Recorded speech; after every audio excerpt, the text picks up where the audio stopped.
Okay, We so just have to. Here, yeah. let me just adjust that. Mm-hmm. There you go.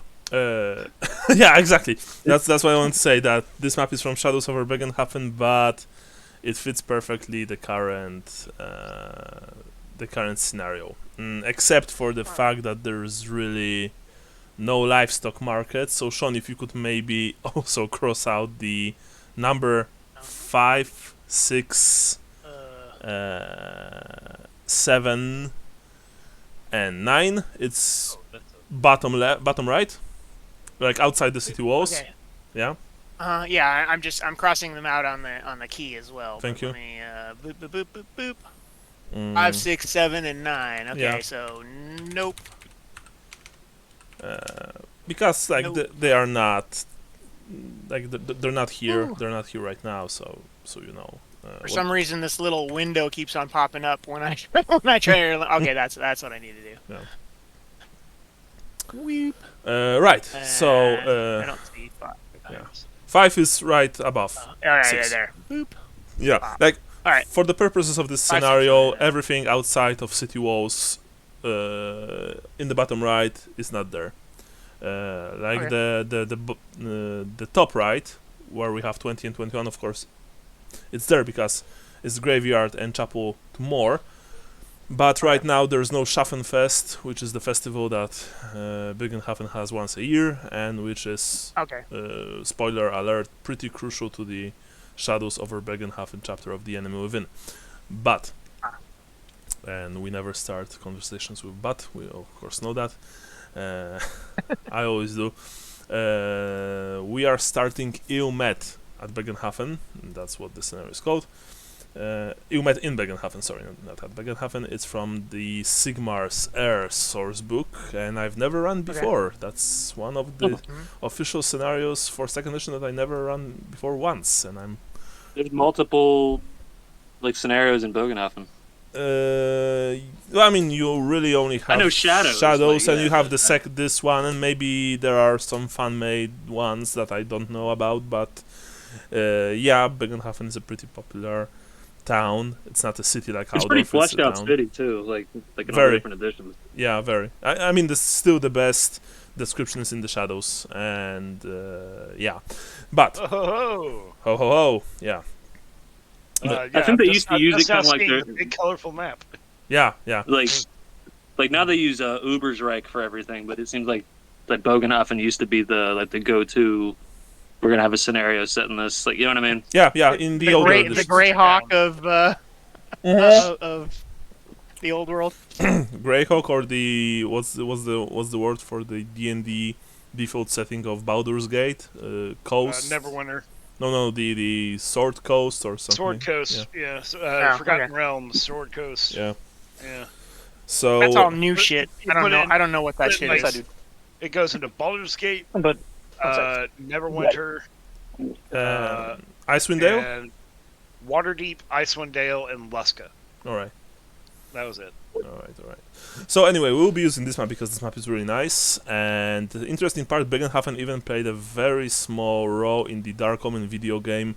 It was in a single mission. If you guys haven't played it, it's I don't really recommend it because this is one of those games that aged very badly. But They have a ring here dedicated to Adele. yeah. Even before she became famous. That's right.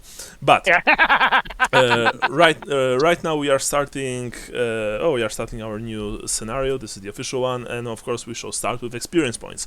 Last time I think I've given you a lot, so I would Yes. like to ask what are you going to spend it on? Starting, of course, with our favorite Marienburger, Gustav van Hyck. I've been sketching, writing, and doing some basic barber surgeon stuff with my left hand. Mm-hmm. So I'm going to spend 200 XP to take ambidextrous. Ambidextrous. And All right. apparently, Mm-hmm. I have another 100, but I don't think I could do anything with it right now because I'm at the end of my career. All right. So nothing, for example, with stats. No, I have everything for barber surgeon. I have to pay 200 to advance to, or for a physician, I have to pay 200 to advance to spy. All right. Oh shit! Are we but- gonna have two spies? But Yeah, remember and we're gonna that. keep it secret from each other. But Hell yeah. remember that when you transition from a single career to other, you only pay 100, unless this is from. Oh. Yeah, you don't pay 200 to. Okay, so I'm a spy now. Spy, Yeah, spy. exactly. Spy. You only pay 100. Okay. You pay the Hey, tax. I could be a spy in my career exit. Gaston will also become a spy. He's a night spy. Yeah. Right. Johannes, so what are you going to buy? Okay, well, it looks like I've got 300 to play with, so I think I'm going to take a plus 10% in gossip. Okay, so for 200, that. Sure. Oh, for 200? Why would it be 200? Because sorry, gossip, not the skill. My bad. Sorry, not the stat. Plus Yeah. 10%. Okay, of course. Yeah, that's only 100. So 100. So 100. Yeah. Then I will close out with plus 5 and get my max intelligence. So how much do you have now? So that would be 63 intelligence. 63 intelligence. All right. Sure. And lastly, I'll get close to closing out my fellowship with another 5%, and that will put me at 54 fellowship. That's quite a lot. 54 is a very nice number. Of course, 63 intelligence is like, it's awesome. Okay, that's that. And also remember, all of you start with full HP, and every single one of your like afflictions or critical wound, effects, they don't apply anymore. So please remember that. Lambert, what are you buying for your XP? Hey, buddy. I have picked up. We did most of it last game. Shooting, I believe, right? Which was the Specialist Weapon Group Gunpowder. Yeah, that's that. But I picked up. Do what? It's. Hello. I'm here. I can hear you. Yeah, Specialist Weapon Group Yeah. Gunpowder. Sure. But I have also picked up now Rapid Reload Rapid reload. Okay, cool. and Linguistics. What kind of linguistics? Linguistics is a talent. Oh, right. So it's not a new it language. It Okay. affects the languages I already know. Okay. So you speak the languages better, right? It is a plus 10% bonus to the read and write and speak of those languages. Okay. All right. That's very useful. Sure. Also remember one thing, that the specialist group weapon gunpowder does not apply to weapons like I believe multi-barreled pistols, experimental stuff. It only applies to the firearm, Yeah. the pistol, and the blunderbuss. Yeah, and funnily enough, you don't test blunderbuss. I mean, you only roll if there won't be a misfire, because you use this as a template weapon.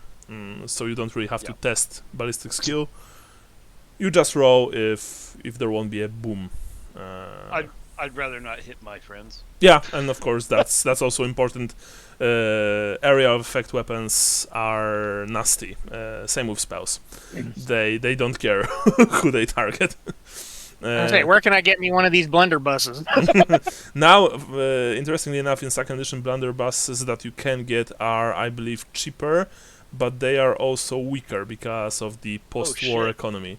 I have both. I have both seasoned traveler and linguistics, so I have a plus 20 when I speak languages. Oh, that's very nice. Holy shit! That's cool. I don't think I ever had a player who had both of this at the same time. Okay, now let's check out with the Bretonian knight, Gaston Larue. What are you buying? So, I did not have any time to read anything this week. No worries. No doing worries. bunch of baby stuff. So I don't know, but I have lots of XP. All right. You have lots of XP, so as usual, you can just keep it for later. Maybe read something when you have the time. Like, it's no big deal. I mean, Gaston is pretty good at what he does anyway, so I think that you're okay. But all right. So you want to advance Marla? yeah, one very important thing. Because I've read the rules for running business and taxes and stuff like that, there's still something that I don't exactly understand. Like, for example, when you are running an inn and you're the owner, like the inn that that you have right now is a common quality one. So according to the book, you earn, if you roll well, the basic coinage that you can earn for a week is 120 pennies. Of course, there you can roll better and you can add more money. But here's the thing: there's not really there are no clear rules for the service. For the staff. There are suggestions, but even the basic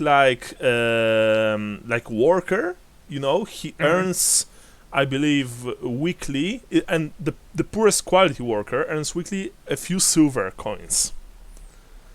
I think that the that table that says you earn however many pennies a week, I think that's profit. I think that's after everyone's been paid, like streamlining the thing. You know what I mean? That's what I was gonna say too. Is because it's not right, a lot of money. That would be like, you run a steady business. You made okay, a little bit of profit. So that's after everything. Okay, yeah, I think that makes sense in that case. I think that's the way I was interpreting it anyway. Well, I mean, we could. Do you want me to start a spreadsheet for expenses and income? No, please, for God, the Shepherd's One? No, because we need QuickBooks. We need everything. Yeah, I mean, we would have to also take into consideration buying wine, buying meat, stuff like that. No, I would not. So okay, for simplicity's sake, we'll do this in a very easy way. We will roll twice for Marla, because she's the owner, if I get this right, unless one of you wants to be one. In that case, you will be rolling. I don't know.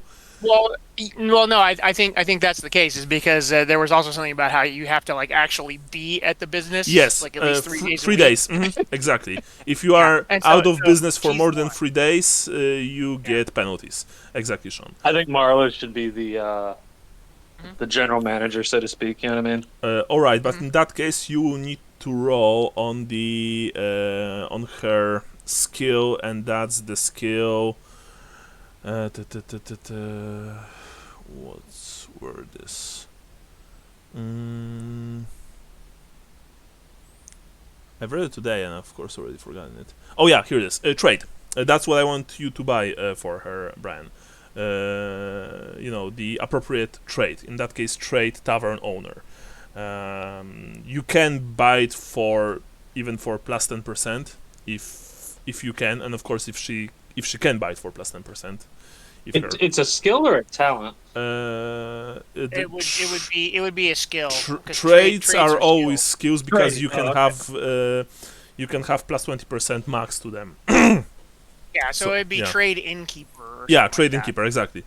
Remember, the name of the trades in the book are only suggestions, so you can have trade like carpenter, you can have trade boat builder, stuff like that. It doesn't really matter. Yeah, so she has 400 XP at least. We can get that and get her and plus double 20% innkeeper.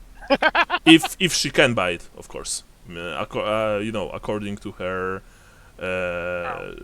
character advancement. Oh, she can buy it from the outside, but she pays extra, 200. Right. So here's what's available: trade, armorer, bowyer, cartographer, cook, gunsmith, herbalist, merchant, smith, tailor, or weaponsmith. Let's just get unless you want to make an exception, because she's been working under Fenron for the past month or so. Yeah, so let's get her trade tavern owner or innkeeper. Okay, so and we'll do an extra 10% for 200. Yes, because normally you can buy during a single career the same skill few times. Of course, you need to go to another career, further career, stuff like that, or buy it from previous career. That's also possible. So for 200, she can get it up to plus 10%. Okay. And she has 100 left. She could do animal. She has all her numerical stats already, I think. Okay, so maybe see if she can get the arithmetical genius, I believe it's called. Like you count very well. Supernumerate. Yeah, supernumerate. Yeah, that's arithmetical genius is from literally from Deal from Maker Polish. or Street Fighter. Deal Maker Lee, is actually Hardy good. or Suave. Yeah. Okay, we'll do Deal Maker then. Yeah. Yeah, Dealmaker's good. Wow. So she can go out with Lambert now and really hustle people. That's true.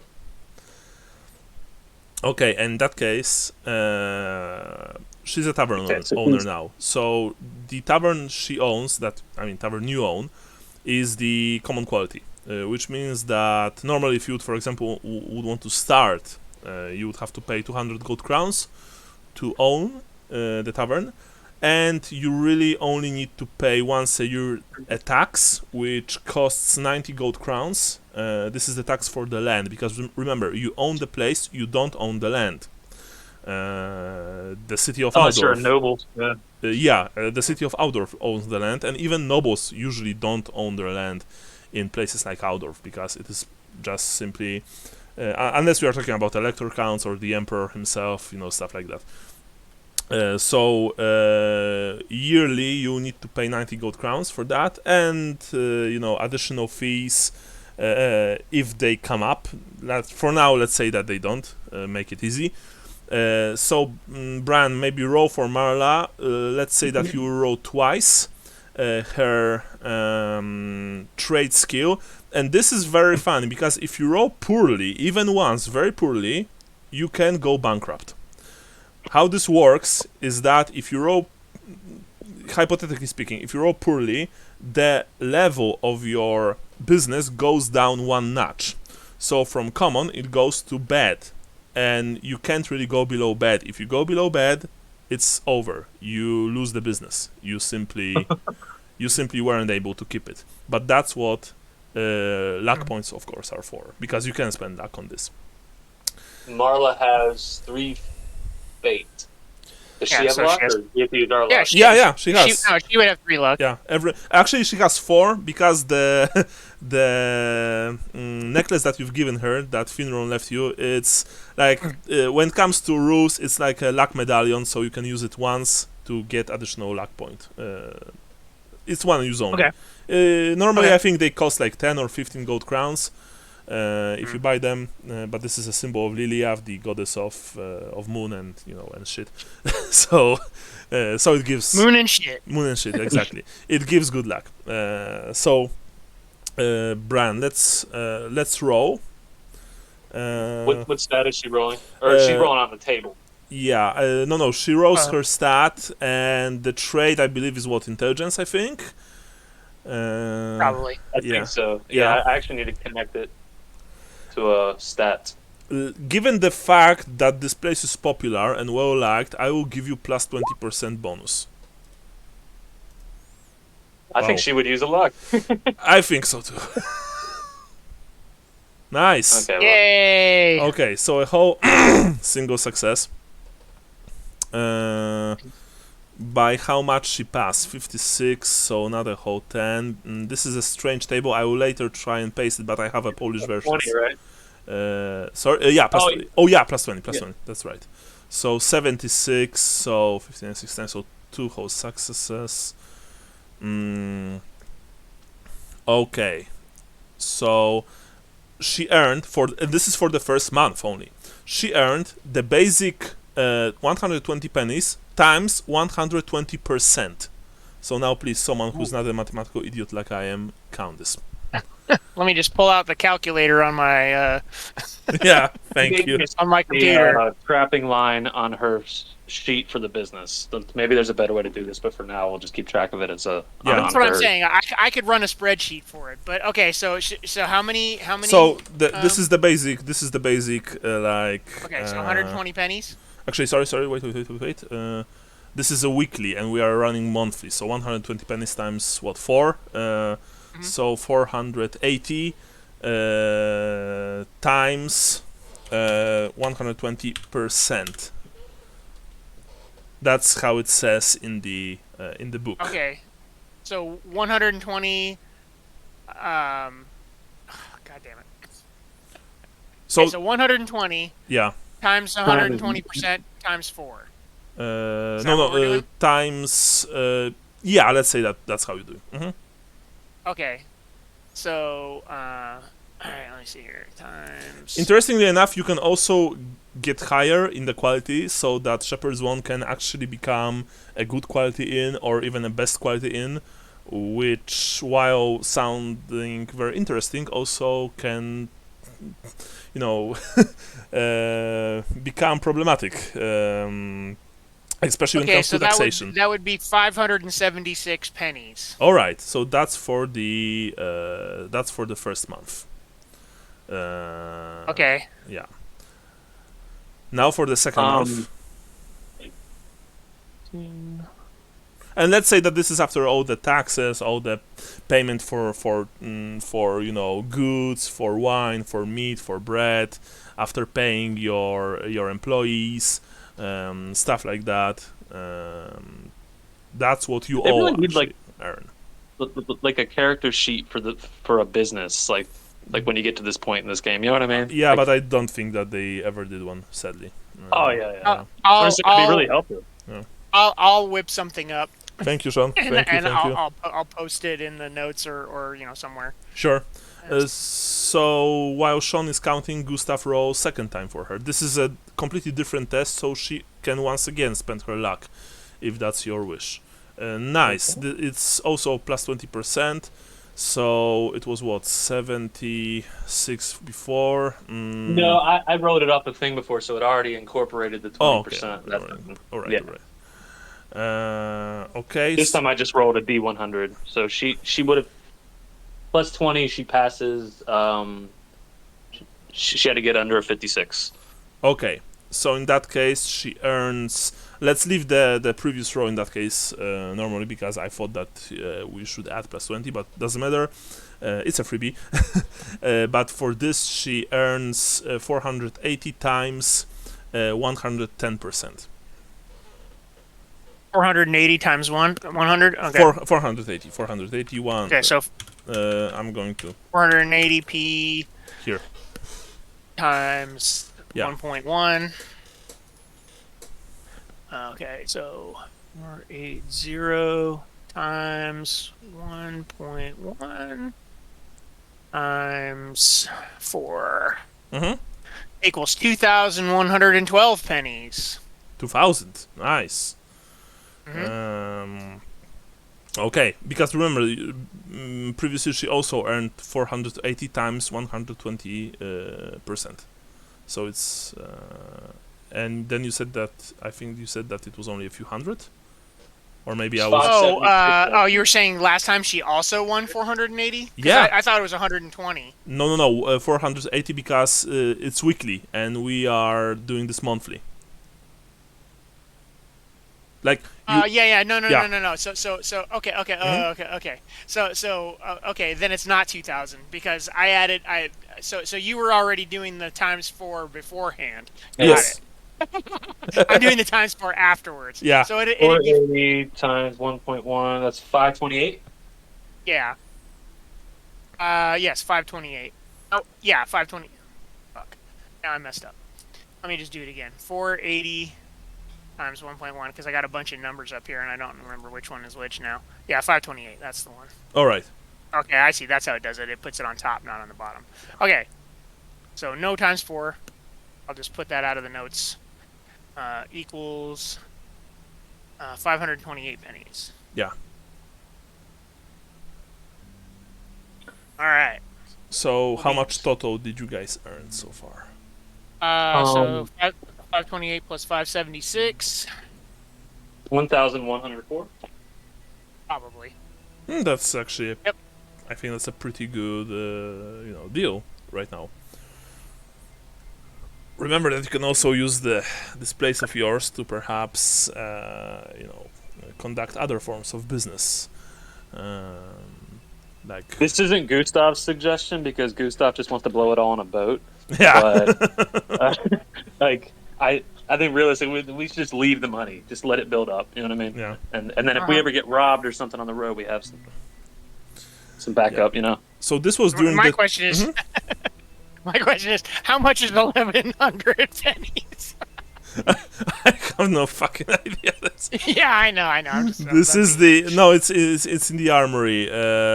Leave the pennies for now. We can count them later. Yeah, we'll just leave it as pennies. Yeah. And realistically enough, you wouldn't probably have it only as gold in the chest. You would have some pennies, some silver, stuff like that.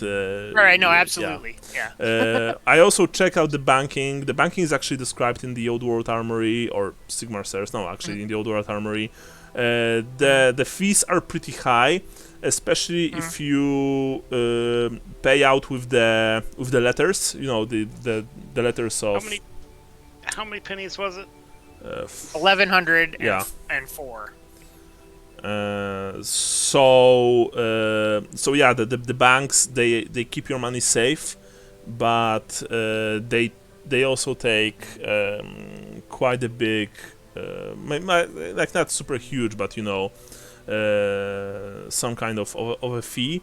So my question is if you want to keep the money at the Bretonnian embassy for now, because that's an option. All right, so that is 4 crowns and 6 silver. Yeah. That's a booming business, I would say. I have the conversion written into my character sheets. Well, I think I wrote it somewhere too. I just don't remember where. Okay, I put that on Marla's character sheet for trappings. Business, 4 gold crowns, 6 silver. All right. We'll just keep a running tally. Okay, well, I put in the notes that I'm keeping the mass and everything we did. Yeah. So it'll be in black and white. If we take into consideration that your average old world peasant earns 3 crowns yearly, that's probably not too bad. And remember, if you, for example, manage to up the quality of the inn, like 1 or 2 notches, then of course the payout will be bigger. So, like, the system is not perfect, of course, but it's there. It's like I think we can wing it though. Yeah, it's fun. It's not nothing big. All right. So my question: are you still keeping the money at the Bretonnian embassy, courtesy of Gaston, of course? I think we should. Okay. Seems like the I do best too. idea. I want to take 50 out of my share though. All right. Just to keep on me in case I have to buy more. Yeah, and that's also my question, guys. How much cash do you have on you, Gustav? You have 50, right? It's 56 and change actually. Okay. If I do that. Johannes, what about you? How much do you have? I haven't taken anything out of the 200 share, and I already have a little. I have 54 crowns and change on my person. Okay. Lambert, what about you? I did take some out to do some shopping, but I have about 18 crowns and 6 silver on me. Okay. And finally, Gaston, do you have any money on you? It was only 3 crowns, I think. Only 3 crowns. You want to take more? I don't know. Okay. So you think I need more? Well, 3 crowns.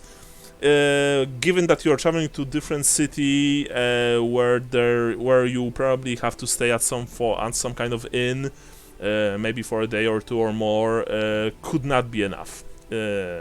So I would, if I were you, I would take at least maybe 12 with me total. Okay. Yeah. Sure. And that reminds me, I didn't pay. We didn't figure out how much I paid for the lockets that I bought Hannah and myself. That was supposedly to be a good quality stuff, right? And with the portraits, stuff like that. I would say 10 crowns per locket if you want the portraits to look normal and not be, some kind of a horror story. Yes, I want it to look good. I want it to look good. Yeah, and you also want your girl to look good. I mean, Right. Well, that's really what I want. I don't care about how mine looks. Yeah. All right. So I have now spent 20 gold. All right. So I think we can start. Sean, you're still making notes, right? Yeah. Okay. Or let's start with everyone present. And for simplicity's sake, can we say that, Johannes, you were given the task by Hannah's father, whom, by the way, I've uploaded to handouts, Vilmar Edberg. Yeah, I know that he looks like a certain actor. Rather good actor, I might say. And he gave you a task. He actually gave you two tasks. You need to go to Bögenhafen and to transport a very delicate, like stained glass window, ordered for the Bögenauer temple. Bögenauer is a patron god of Bögenhafen. He's like a minor deity. He's practically only worshipped there. The second task is that Bögenhauer, you said? Bögenauer. It's let me quickly.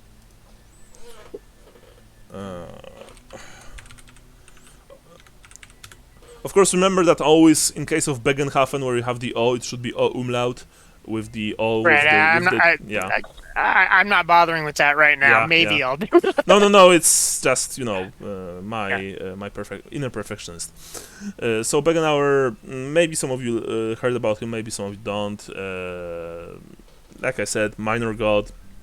But of course, given that Bögenhafen is a very, very rich and prosperous town, his temple ordered this rather also very nice looking, Johannes, you've seen with your own eyes, stained glass window, and you actually get paid for that because it's 10 shillings per day of travel, and you are given a single crown of upfront payment.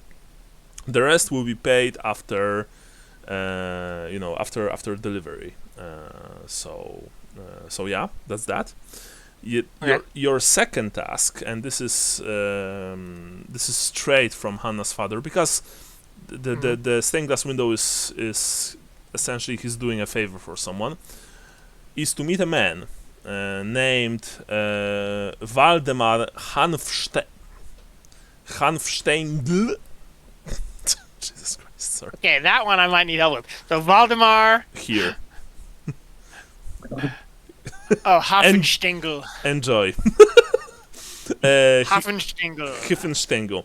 He's a head of a minor merchant family in Bögenhafen. He can be found. Actually,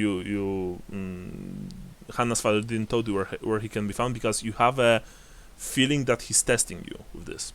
He wants he wants you to do most of the work and to see if you are actually, if you are worthy anything, or are you just a fuck up, brutally speaking. He's his business partner, and he wants you to give Mr. Hanfstengel some business-related papers. They are of course in scroll cases. The scroll cases are sealed. You are not to open the scroll cases by any means, under any means, and to just and after Waldemar will read the papers, he will give you the some of his own, and you are to deliver them back to Altdorf to Hannah's father, Vilmar. You are of course speaking about this during a dinner, as we previously mentioned in our last session, and Vilmar says, "So, Johannes, I understand that these times are hard and dangerous, and even in Reikland the roads are not safe anymore. So I am completely fine with you taking some of the friends that you apparently have with you. Of course, if you decide to pay them anything, it's up to you. The fee for delivering the stained glass window is only for you. I would like to see if you have what it takes to become part of this family. You will. I suggest that you take a land road. But exactly how you get to Bögenhafen is completely up to you. You also pay for everything yourself. I know that you have coin. You are pretty, actually, and that's true. You are a man who looks who looks well enough, and maybe not rich enough. He wouldn't say rich enough, but that you don't have any monetary problems. What do you say? Yes, I look forward to proving myself to you. You can almost feel Hannah smile as you are saying that, because of course she's sitting at the table with you. You are eating a meal. Very good, my boy. Under the table. Yeah, exactly. Vilmar is like, hey, who the fuck is kicking me under the table? Who's rubbing my thigh? Who's rubbing my foot? No, nothing like that. She's a good, honest woman. Yeah. No harlot here. So no, I know. he says, very well. I would like, in that case, for you to leave tomorrow, early. Is that fine? Yes, sir. Yes. Well, I don't want to ask him this question. I want to ask you this question. Do I have to provide my own means of transport? Is that what he said? Exactly. Okay, all right. Yeah, okay. So you know that if you would, for example, take this job only for the stained glass window, the costs would probably, be higher than the actual travel. That said, this man is not stupid. He sees your purse. He sees that you have, that you are well fed, that you are groomed enough. It's obvious that you have coin. That's the thing. All right. So after my business card. Yeah. So after that, tell him I'm your barber. It's like here. It's like, oh, you see how this is embossed? It's a 300 count. Yeah. Hannah, of course, chirps in and she says, "Oh, Daddy, I know that Johannes would do just fine. He's incredibly business savvy. And look, he even gave me this wonderful silver locket. He has one himself with my picture in it." Vilmar is like leaning and talking to his daughter. "Show me this." And he looks at the silver locket. He looks at the portrait inside. He looks at you, Johannes, and just, nods. Well, I can see that you are thinking about my daughter seriously. I appreciate that, Johannes. Tell you what, if you finish this job without any problems, I'm sure that you'll be able to become part of the family. I call best man. Yeah. The family, of course. Yes. I'm helper for you. In that case, Vilmar says, as the meal comes to a finish, he raises, a glass of very fine Averland wine. Let's make a toast to hopefully my future son-in-law and to Edberg family becoming even richer and more powerful than it is already, he says. Yes. Because he's a very ambitious man, you know that. Yeah. After that, Johannes, you return to the inn, the Shepherd's Wand. It's like, as I said, it's like 2 months after the whole business with the Dark Elves. It's already autumn. There, it's much colder. The outdoor is regularly plagued by strong winds and strong storms. Still, lots of people on the streets. Of course, lots of refugees from the northern provinces. There are talks that all of you don't know if it's true, but supposedly the emperor returned from the north. He's once again residing within the walls of the imperial palace, but you don't know if that's 100% correct or not. All of you, Lambert, Gaston, Gustav, you are probably just sitting somewhere in Shepherd's Wand, maybe in your rooms, maybe in the common room, doing stuff, or maybe just chilling. Marla is running the whole thing, making sure that it runs smoothly. Johannes, do you bring the gang together? Yes, I do. Johannes, say, "Hey, gang." Johannes walks from the outside, slightly soaked because I said it rains rather often right now. And he gathers all of you in probably your the room that Johannes, Gustav, Lambert, and Marla still use as their living quarters, because Gaston has his own, because he's a knight. So, Johannes, please go on. Well, hey everybody. I've got a new adventure for us. Chirp, chirp, chirp, chirp. I look less than enthused. Oh, you guys will love it. To feel the wind in your face, bugs in your teeth. It's a trip to glorious Bögenhafen. What do you say? Bögenhafen. What's in Bögenhafen? Roll everyone except probably Andrew. Roll Common Knowledge Empire. Brian, if you don't have it, sadly. Actually, you can roll Common Knowledge Marienburg, but with minus 10%. I get a plus 10% because I have Seasoned Traveler. Mm-hmm. All right. Wow, I did not pass that. No, Lambert passed. Gustav, no. Isn't that in the Border Princes?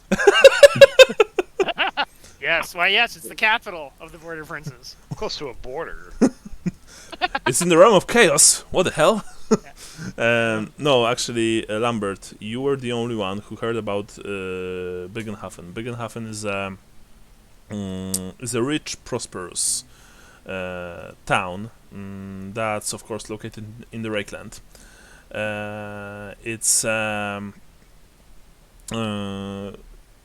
It lies right next to the Bögen River. Remember, you only had a single, you didn't even have a single full success. So, what you know is that it's a river town, and supposedly it's connected to a few major cities of the old world, including Altdorf, None, and you think Marienburg, by river travel. And yeah, other than that, you don't really know anything about this. What kind of business do you have in a swanky place like Bögenhafen?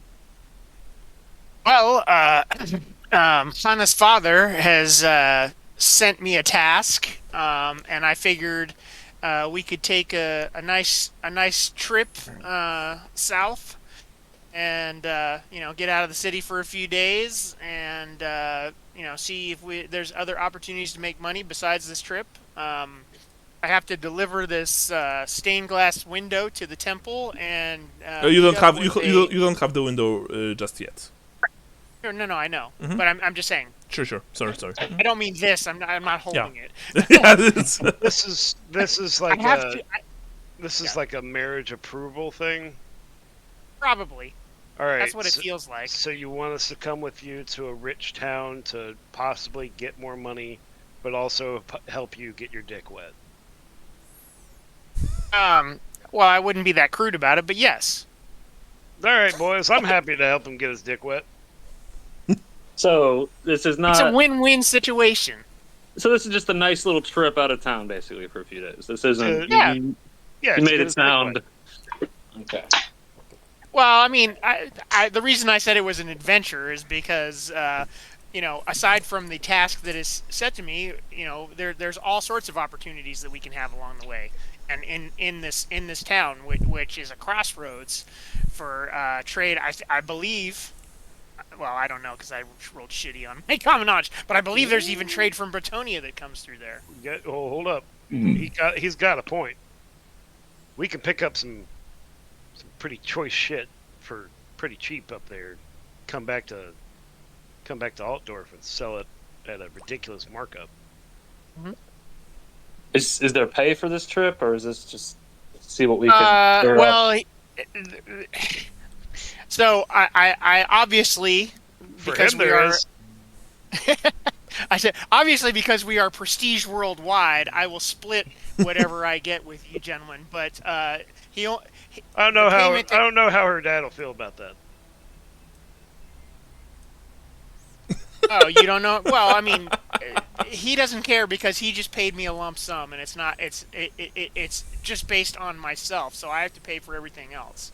So either we can split it, or if you guys So you're require paying me, us. yeah, if you require me to pay you, I can do that as well. But How I much did he figured give since you? we were bromigos, you guys would just come along for the opportunity to make money. If you pay for my wine, I'll come. Yeah, of course. That goes without saying. If you go commission a pie the size of me, I'll go with you. Okay. Do you want that actually in Bögenhafen or here or when I we want get it on the back? trip. Okay. All right. So I have to commit I will procure a cart to carry it Okay. and a big spoon to eat it. So I will write in the notes that these motherfuckers want money from me. You don't have to okay. pay me. I'll I consider this part of our business venture. But Mhm. my question is, how big is this stained glass window? I have no idea. Well, I it's just big, know that I have to get it. actually. It's big. I mean, the father told you that stained glass window in question. Let me quickly check where it is. Oh yeah, like it's supposed to go into the main window of the temple, so it can Oh, be God. small. Yeah. Yeah. Of No, course, I- of course, I- you don't know how big Bögenhafen temple is. That's the thing. Right. Is this something that could fit in a cart, or we have to gonna rent a river barge? Or Is it smaller or bigger than a bread box? I have no idea. I just assumed that I was going to have to rent and or buy a cart in order to get it there, or a wagon of some kind to get it there. He specifically said he wanted us to travel by land. He felt that was the safer option, I guess. that sounds like a test. Yeah, it is. Yeah, nothing I- like bumpy ass roads to carry a fragile glass window.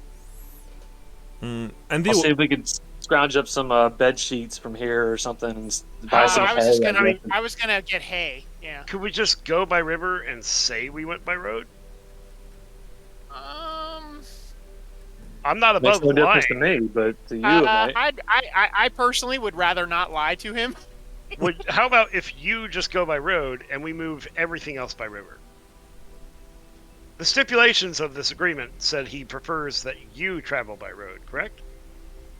Yeah, but that's semantics. Why are you guys so got a hard on for the river? I want to know. Because there's no bumps in the Faster and river. safer. The river's safer since when? There's pirates on the river. For stained glass, it's safer. This close to Altdorf, there's pirates on the river. Yes. I mean, you would need to roll There's for. pirates everywhere. You would need You'd to be roll for surprised. Common Knowledge Empire, or rather Common Knowledge Rakeland in that case, if you want to. All right. I'll If you roll want again. to know more about Ah. river situation. I lived a half day from Marienburg in Leidenhoven, and it was taken over by river pirates twice. while I Yeah, but lived that's a there. pirate city, so who cares? No, it's not. What you're saying? Marienburg's a pirate city? Yeah. I stand up. Whoa! I sit back down, but it was just kind of a knee jerk. Lambert, I realized he I was making slap fun of me, you and with I my got offended when I kidskin did. gloves. Johannes and Lambert, you know two things. That first of all, wreckers are everywhere, and sadly, I don't know if you can say that word. what wreckers? Why? Sorry, no, go ahead. No. I didn't say any He's racial. being I didn't say any I know. racial slur, right? Or did I? No, you did you're not. fine. No, you did not. Okay. He's just being a dork. Thank you.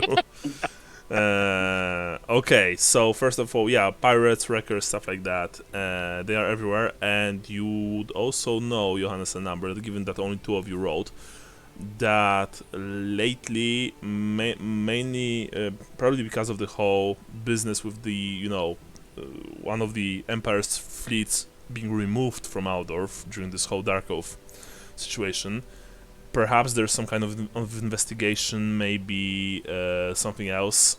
But you've heard the talk that the river is getting really unsafe, and that river wardens have their hands full. The patrols are infrequent, and sometimes they also can become overly brutal to those that they are supposed to protect, and no one knows when the situation will return to normal once again. Probably all this dust up as well is probably driving the river just crazy. So yeah. Gaston, you want to say something before? I was going to interject something at one point that was relevant, but I don't think it means anything now. I think I was just trying to get with the banter, so don't worry about it. No, but what was it? Just out of curiosity. I don't even remember now, but there was. Okay. I was going to say, but it is come and gone. So. Okay. Right. So we go by land. Yes. All right. So should we just go see? Also, the pie thing was a joke. Obviously, I'll go help. Oh, was it? Okay, I get you a pie. No, I mean, you can just buy me a pie. That's fine. I don't give a shit. I was gonna say, you want a pie? I'll get you a pie. That's fine. Whatever. I'm saying we should probably go see how big this fucking window is and see how many goddamn cards we're gonna need. Yeah. No, that is something that I want to do. Where is the window? By the way. It's located at Edberg's residence, safe and secure there. By the way. Okay. Yeah. So, would it be possible to retcon that I actually looked and saw what size the fucking window was? Actually, no, because they didn't let you just then. But let's say that we can. I mean, if you all guys agree to help him, we can do something called skipping. And let's say that, for example, even this day or next day, you all went to Edberg's residence, and you were shown the stained glass window. It is a work of art, by the way, and it's very beautiful. It shows Bögenhafen. It's all one piece? I mean, yeah, plus there are some metal elements that you use later. I don't know how the stained glass windows work, really. How do you install them? So let's just say that it's mostly in one piece, but it's large. It also shows this this god who apparently has some kind of a water theme to him. Sorry, not like Manan, because Manan is the god of the seas. He's not a god of the rivers, even though he is worshipped by river folk sometimes. This one looks more like the god of rivers, of streams, stuff like that. But as I said, the product itself, the stained glass window, is a work of art, obviously. You were also told that it was actually commissioned before the war itself, but of course because of this whole Storm of Chaos thing, so the whole delivery was kind of postponed. Okay. So let's say that you did that the next day, of course, very early. And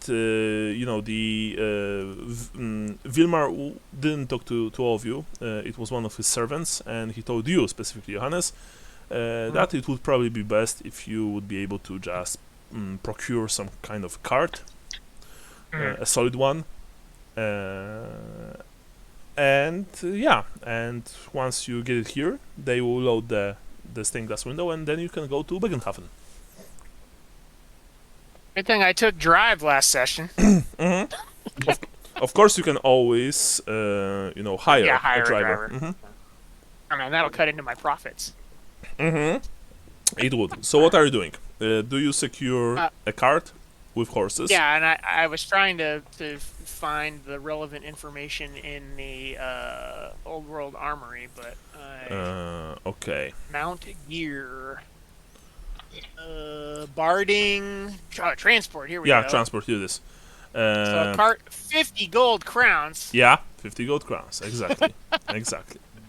You can also buy the cart? You can also buy the large cart for 90 gold crowns if you wish. Oh, okay. I don't even see that here. Yeah, I have a Polish version, so maybe that's something else. Well, I'm looking in the reference tables in the back of the book. Okay. Oh, that might be. Oh, okay, I see. So. Yeah, in Polish version, it's on page 87. You have it's called like wózek is a small cart and wóz is like a big cart.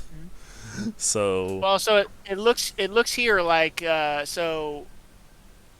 I'm trying to think because I see travel services. Mm-hmm. They have like a cart or a wagon, and they have a slash 1 penny, 15 pennies. Is that like 15 pennies per day? Where is it? Oh, okay. Well, I'm talking about I need to go. Oh, the slash is per 5 or 10 kilometers. Oh, okay. Yeah. And just so you know, without any roads, Bögenhafen is located 90 miles from Altdorf if you go by land. And it's located like 135 miles river, upstream Weisbruck Canal / River Bogen. There's actually a very good travel distance in the Empire document by Jack Days from Kalevala Hammer, and it's a lifesaver because you have every single old world location connected with other locations, and it tells you, how long the travel distance. how long it takes. Yeah, exactly. I'm just trying to decide whether I feel like investing in a cart in the long run will pay off, but for this, remember that's only for the cart. You also need to buy horses, right? And you need to buy food for horses. Same with you, Gaston. I presume that you take your horse. That's what I was about to ask. Yeah, be sure that your horse will have something to eat. Okay, well, an ox. Wow, an ox actually costs more than a draft horse. That's amazing. Because ox is sturdier, probably because of that. Yeah. I don't suppose a mule can drag a cart. No, a single no way. All right. Well, let me. So I guess I'm gonna have to go back to the Bretonian embassy. Okay. And sorry, let's make it. Let's make one thing clear. None of you except Gaston can get money from Bretonian embassy, and he only can get money because he's a knight. They wouldn't give you any money unless Gaston vouches for you, and even then, Gaston, you know that they would probably be rather displeased that Imperials come and go using this place as a makeshift bank. Like when when you take it out, it's fine. When someone else takes it out, not so much. Well, just tell me what you guys need, and I'll go get it. Well, that's what I'm trying to figure out right now. Yeah. Where is? Make sure you take out enough for expenditures and unexpected stuff. Right. Well, I mean, probably toll roads and. Okay. Shit. I'm looking for mountain gear, companion specialty animals. Where do they have like fodder for animals? I don't think it's listed. It's probably, ironically, it can be under food. But let's say that it's probably a penny per day, I would say. Okay. To make it more easy. Okay. Sorry. Actually, okay. I have it. It's 16 silver. Jesus Christ! What this 16 silver per day? No. I'm sure that it's not for day. It's probably just just something else. Oh no. Okay, I get it. It's not fodder. It's just it's grain price. All right, doesn't matter. Oh, okay. Let's say that for a single horse per day, you would probably pay a single penny. Because I don't think it would cost more. Are we hiring any extra muscle for this? I was thinking that we didn't need to because we're so badass, but I don't know. We've got one certified badass, and that's about it. Yeah, well, so far that's all we've needed, right? Is the Slayer dwarf still around? Does he want to go on an adventure? He's not around. No. You haven't seen your saloon for a long time, actually. Didn't know if he stayed and got drunk. Yeah, or he could just, or he maybe finally found his doom. You don't know. So will a 50 gold cart carry this thing? Yes. Do I think? Yes. Now, Okay. however, Right. it says in the book that it's 50. Now, one thing about the book in question, guys. Those are the basic prices, and most of the sellers in the old world, they also want to earn something extra. So when you go to buy the cart, Johannes, the guy selling it to you wants 55. You can, of course, haggle. However, remember how haggle works. We roll counter test. If you win, you can probably get it down to like reasonable price. So 50, maybe 48. If you lose, he can get even more money from you. Okay. All right. Well, let me just since we're doing a lot of things that I only have so much bandwidth. Let me write down. I need to So I need to buy a cart, a horse. A single horse should suffice. As long as it's going to be this, what's called in English, draft horse, right? Draft horse. That's so the draft horse. So the listed price for a draft horse is 25. The listed price for a cart is 50. So I need to buy a cart, horse, fodder for the horse for my horse. Do you also buy fodder immediately for Gaston's? Yeah, exactly. Sure. So for the horse it would be 28, for the cart 55. For fodder normally a penny per day for one horse, so let's make it 3 pennies. This is after all post-war economy. So and so we think that it will take roughly a week to get there. Yeah. So the travel distance between Birmingham, Alabama, and Montgomery, Alabama, is about 90 miles. And if we're stopping for sleep every night, I'd probably say 4 to 5 days of walking. Yeah. So, and we are, of course, taking into consideration that between those cities that you mentioned, Michael, those are cities in the States. You have good roads, and, this is... I'm adding time to it. Oh, okay, sure. Yeah, I'm adding time. Well, they also have down here that like a cart or a wagon horse will go an average speed of 2.5 miles. So that's essentially walking very slowly. Yeah, you won't be able to travel fast on a cart. Yeah. There's no way for that. So I think that what Michael said, like 4 or 5 days traveling on a cart is reasonable. Okay, so we need a week's fodder for each horse. I've put together a list of provisions. Yeah, sorry, one thing, because I found it. Fodder for the horse is 5 pennies per day for a single one. It weighs 50, so let's make it 7 pennies. Oh, great. Yeah. You also need to probably buy for a single gold crown the thingy that you attach to a horse and to the cart. Harness. Yeah, harness. Harness. Yeah. Oh, we were just gonna tie a rope around the cart and then put a nail in the horse. No, you can, of course. So yeah. So cart is 55. Let me just note these down for a second. I'm gonna try to. I've got plus 10% haggle. Yeah, no, I can join him on bargaining the price down. Sure.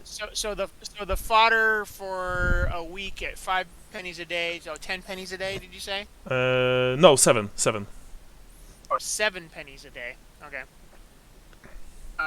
So let's see. So that would be per single horse, of course.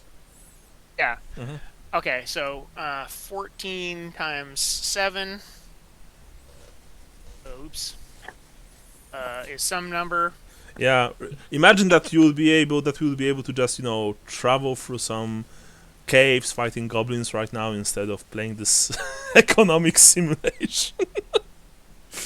I'm kidding, of course. So I like the fact that we are doing this a lot. Yeah. So 98 pennies for a week for 2 horses. Okay. If I don't, no, Okay, and I screwed that up. Yeah, sorry. It's the note taking that's that's throwing me off a little bit here. No worries. I'm trying to get it right. All right. Okay. And then a harness for a gold crown. Okay. So let's see here. So that would be 98 pennies is not very much. Oh, and then we need. Do we need? Well, are there inns on the way? I don't know anything about. Yeah, you are pretty sure that if you travel down the road from Altdorf to Bögenhafen, there will be roadside inns, obviously, that you'll be probably able to sleep in and leave your horses and your cart right next to it, right next to them. Sorry, because you are traveling the so-called Bögenhafen road. Right. So yes. So let's see. So it looks like I should be able to take care of all this if I take 100 of my gold out. Mm-hmm. That should be enough to cover everything and have a little bit of surplus. Yeah. So I ask Gaston.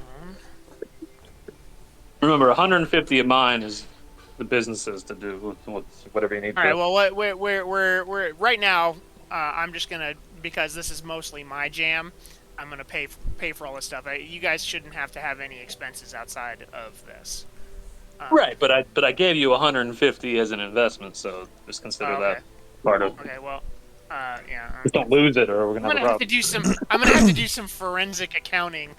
Because the amount of here, you take this money and I'll give this money. I've lost it all completely. What we had. So. I need to go back and listen to every single transaction we ever made. Anyway. Yeah. And I'll just write that down right now so that I remember.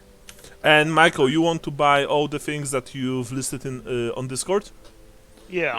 Okay, no worries. Are we gonna have to get a second cart? I don't think so. Although, just to be clear, some of you might walk right next to the cart. Yeah, that's fine. Given the fact that the cart is super slow anyway, that's not a big deal, I think. And Gaston will be on his war horse anyway, so he will probably provide close security. I was gonna say, I feel like we don't. Does anybody have drive? Yeah. Yes, I do. Johannes. All right. I've got sail, I think. That's our teamster then. I want to sail this cart. You want to sail the horse? We'll count on beer and wine and stuff for the inns, but I think feeding ourselves on the road will be easier. Yeah. Oh, okay, you want to do that? We can make better time if we just feed ourselves on the road. So I'm buying all those provisions. All right, sure. Oh, okay. Okay, so I presume that you don't take any dry rations with you, like dry meat, dry nuts. I've got dry dry sausage, dried beans, and okay. No, I'm specifically talking about the dry provisions that you can buy from the Old World Armory. That I don't have Old World Armory. Okay, so there's this. Well, it's like combat rations, right? And they will make you last for some time, of course. But if you eat them for a week, or if you constantly eat them for a week or two, then you get crazy eventually. But what you want to do, Michael, is probably much more reasonable because Bögenhafen is not far from Altdorf, so you don't really have to worry about traveling very long distances with only dried food. Yeah, I'm buying coal so that I can kind of cook on the move. Sure. Actually set a fire. I can just put a big pot under another pot. Mm-hmm. Light that on fire. Yeah, okay. So, all right. Alright, that looks good. So we are set. All right. In other words, yes. Okay. So now I just have to haggle with these dudes to get the price down. Okay. So can I just assume that Gaston got me 100 gold crowns and add it to my I can inventory? support him in that. Yeah. Gaston, I don't think that there was any problem with that. Right. Yeah. No worries. No. Of course. Mm-hmm. I didn't know if we were going to have to act out me going there. So. No, got it all. Yeah. So Alright, Gaston, and you went to the embassy. You took out 100 gold crowns. You gave it to Johannes, and Johannes and Lambert will go and try to haggle. Johannes, I get that you want to be a merchant, but if you sit... Sorry. Oh, okay. I thought you were about to give me some shit. I was freaking out that I closed the note document without saving it, but I did not. Sorry, but perhaps you should just sit back for a second. You can support me where you think it works best, but sit back for a second and let me work my magic. All right? You know what?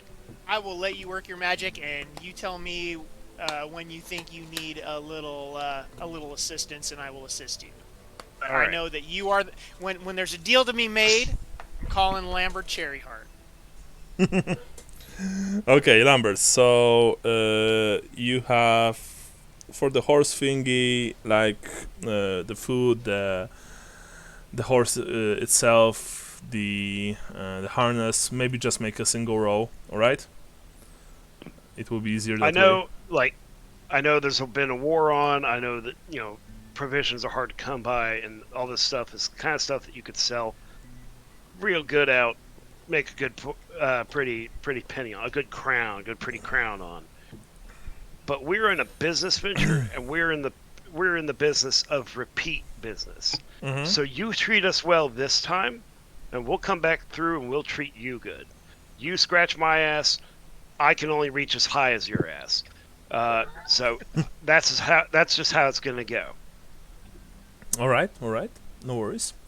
In that case, let's roll. You rolled 60. I'm going to counter roll that, of course.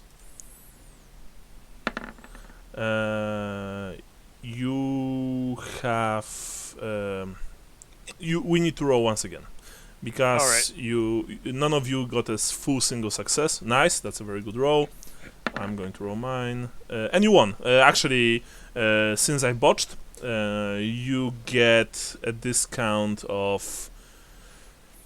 You buy everything for basic price, minus, like, for example, for the horse minus 5 crowns. For the you only pay half price for the harness. You pay only like 75% price of the food for the horse, stuff like that. Nice. Yeah. Okay. So list price for the horse and the cart, you say? Like the cart also. The cart minus 5, the horse minus 5 crowns, and list minus 5. Yeah, basic from the book minus 5. Okay, so 40. So So that would be 45 for the cart. Mm-hmm. Okay. And then it was 25, so 20 for the horse. Mm-hmm.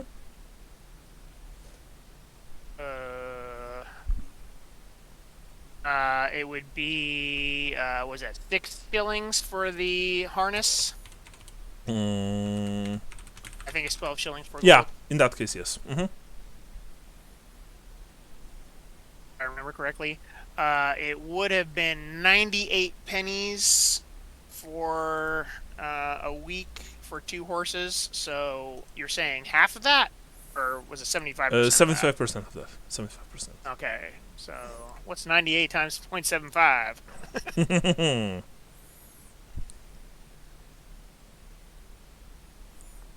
73. We'll just call it 74 pennies. Okay, sure. Yeah, Brian, you can buy 3 pints, 1 silver. Sure. Yeah. You can buy it from. It's like minor detail compared to what we're doing right now. That's why I typed. Yeah, no worries, of course. Yeah. Okay, so we got the cart, we got the horse, we got the harness, we got the fodder. Yeah. What are the? Yeah, we haven't haggled for the provisions yet. Yeah. All right. So let me just take this off of my. Michael, my you've counted the price for the provisions.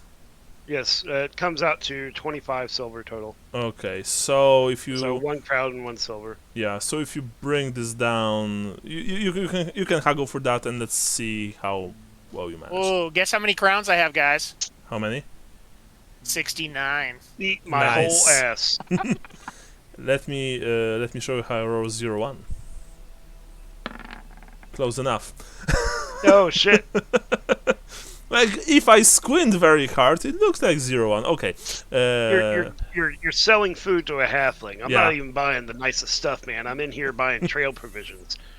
So, Be happy with the business that you're getting from someone with as claim to tongue as myself, and eat a meal on the house from the shepherd's wand. oh, nice. So tell me how much it costs. 1 crown and 5 pennies. Yes. So let's say 1 crown, 1 silver. 1 crown and silver. So let's say that you pay half of that Good deal. I can do that. because God damn it. you had like Are you paying for that? 3 full successes. Okay, cool. All right. Yeah. So as you are like it took you. I mean, I know that Vilmar asked you to leave tomorrow, early tomorrow, but let's say that early tomorrow you spent on buying all these things, putting them on the cart. Gaston, you made sure that your warhorse is also, up and ready. By the way, what's the name of the horse? Does it have a name? Get back to me. We'll think about it. All right, sure. Pepe Le Pew. Yeah, exactly. I was gonna say Shadowfax, but that's just too. Oh, nice. That's pretty gay. Nah, we're not doing that. Well, because that was right off the top of my head. That's why I said give me. Yeah. No, it's got to be Black Beauty. Come on. Oh yeah. Right. What was the name of the horse that drowned in the Neverending Story? Oh Jesus Christ! Yeah. Yeah. I don't remember. Yeah. Art something. Artas. Was it like artifacts or something? Artifact, yeah, something like that. Okay, so yeah, you made sure that your horse, of course, is up to snuff. Gustav, you bought the 3 pints of good whiskey for the basic price, of course. The horse that you bought, Johannes and Lambert, it's a sturdy animal, well taken care of, strong, and the seller told you that it's not overly temperamental. It's a mare, let's say. Okay. So what are you going to name her? Marla. Haha. No. Well, I was like, I could name it Hannah, but that seems like not good. No. Unless you would want the so-called white marriage. So then, yeah. Yeah. I will name her. No, I won't name her Guarina. Oh wow, I don't think that Lambert would enjoy that. No, I know. Her name is Griselda. Griselda.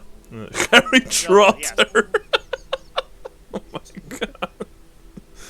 god. Alright, so the mare. The Insane Colt.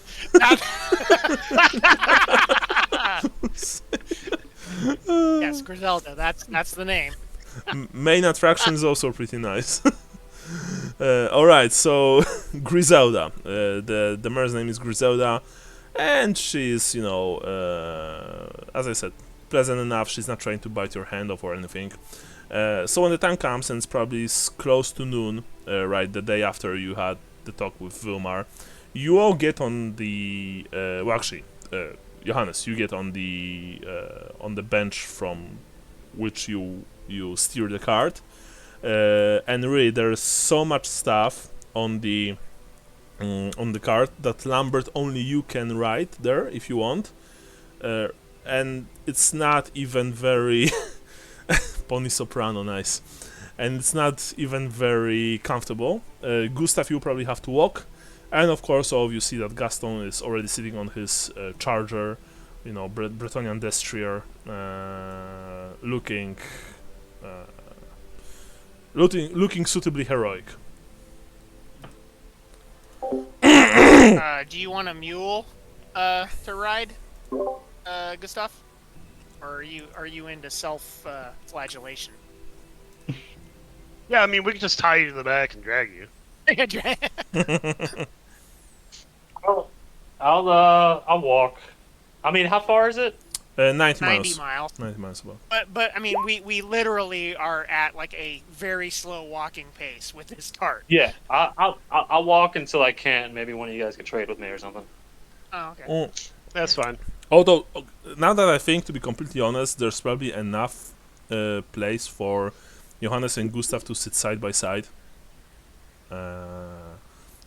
Like, again, it's going to be slightly, touchy, but you can do that. And Lambert, you can ride. I'm anxious to stretch my legs anyway, so. Okay. I guess they couldn't. We'll be on the road. Couldn't Lambert ride on the horse with me? Oh. That is extremely generous of you. Yeah, and that's yeah. Of course, he could. He could. I really hope no other Bretonian sees you doing Yes, yes, absolutely. But you already established. That could be taken in a very weird way. Yeah. I was gonna say that reminds me of the Bad Hombres Cologne ad. I don't know that one. Oh, it's the Photoshop of Putin and Trump on a horse together. Oh yeah. Okay. Speaking of illegal ads, I don't know if you guys saw. It was like from 20, maybe 15 years ago.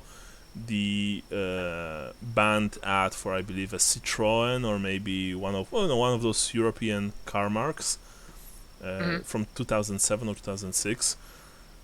There was it showed some kind of a cafe, maybe in Rome or in Paris, and a car stops in front of the cafe, and of course inside sits a gentleman of Arabic descent with shades on his face, stuff like that, and we can see that. Was this a Volkswagen Rabbit commercial? Maybe he has a suicide vest. He got banned from TV, yeah. Yeah, and so he plans to detonate himself and everyone inside the cafe. So when he detonates himself, the explosion is contained by the car. And I never saw. Yeah, and the ad says that Volkswagens are super safe, nothing will happen to you. But naturally, the ad never went on live TV. They told Volkswagen that it's illegal, that they can do this because it's fucked up, and I kind of agree. I was gonna say. Yeah. It's. I mean, that was. It doesn't have to necessarily be illegal, but it is fucked up. No, I mean, it was illegal by the European TV standards, stuff like that. Sure. Yeah, even given the fact that war on terror back then was in full swing. If you just change the ethnicity of the guy to something random, it's hilarious. Yeah, but it was clear that this guy was he was Arabic. Yeah. Like without any doubt. So that was also rather offensive, I would say. Anyway. Yeah. You the hair. You jump on the you jump. Those of you who get on the cart. Gustav, you walk right by it. Gaston, you slowly follow on your horse, or maybe you ride in front of them. I don't know. It's up to you, really. Yeah, I'd ride. I guess I'd ride in front. And so you take off. Sorry, what was that, Andy? I'll say I'm sure I can move faster than them anyway, so I'll be. Yeah. Sure. It's clear that that you would be able to move much faster than them if you wish. Yeah. The stained glass window. There in 3 days. Yeah.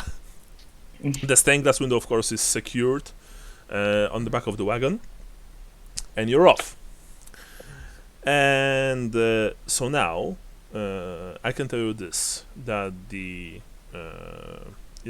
the trip to Bögenhafen is completely uneventful. You left the walls of Aldorf and you reach the road leading to the city of Bögenhafen, the so-called Bögenhafen Road.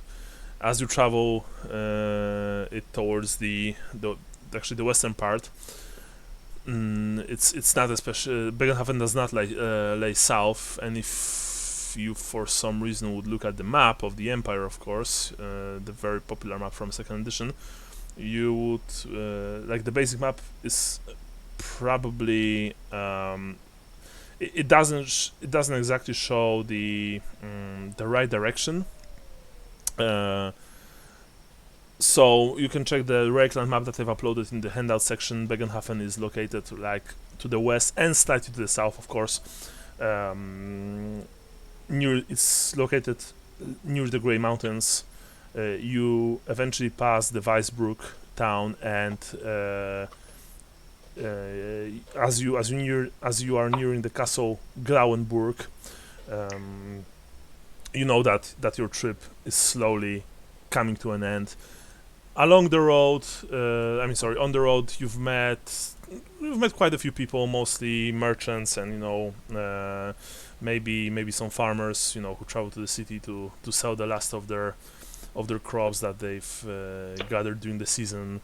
You had maybe one or two encounters with with road wardens who, if Gaston wouldn't be with you, they would probably be more suspicious. But given that there's a Bretonnian knight riding alongside you, they didn't even stop you for any quick search or something. Although you seen that their faces were almost always slightly suspicious. After all, these are hard times, right? Mhm. And so eventually, it's a relatively nice sunny day for this early autumn that we are having, and from your calculations, you have about a single day left of travel. Lambert, of course, is making meals whenever he can. You are probably you are staying on the inns alongside the road. Yeah, I thought that was the case, right? Okay, so in that Guys? case, I think for Need some the more money? for the sleep, right? Yeah. Okay, so in that case, everyone, please deduct. Sorry. I'll take care of it. yeah. Just give me the full amount. Let me see. Oh yeah, here it is. For the food, basic food is like 5 pennies per meal. A single room is 10 silver. Okay. For a single horse to stay is 10 pennies. And I presume that you're not. You're not eating, right? Because We're not eating. okay, so Yeah. only 10 silver And per. Mhm. I'll sleep with the cart. Okay, so those who are sleeping inside, you pay. You can sleep in the common room for 5 pennies. You can sleep in Okay. a single room for 10 silver. So Gustav.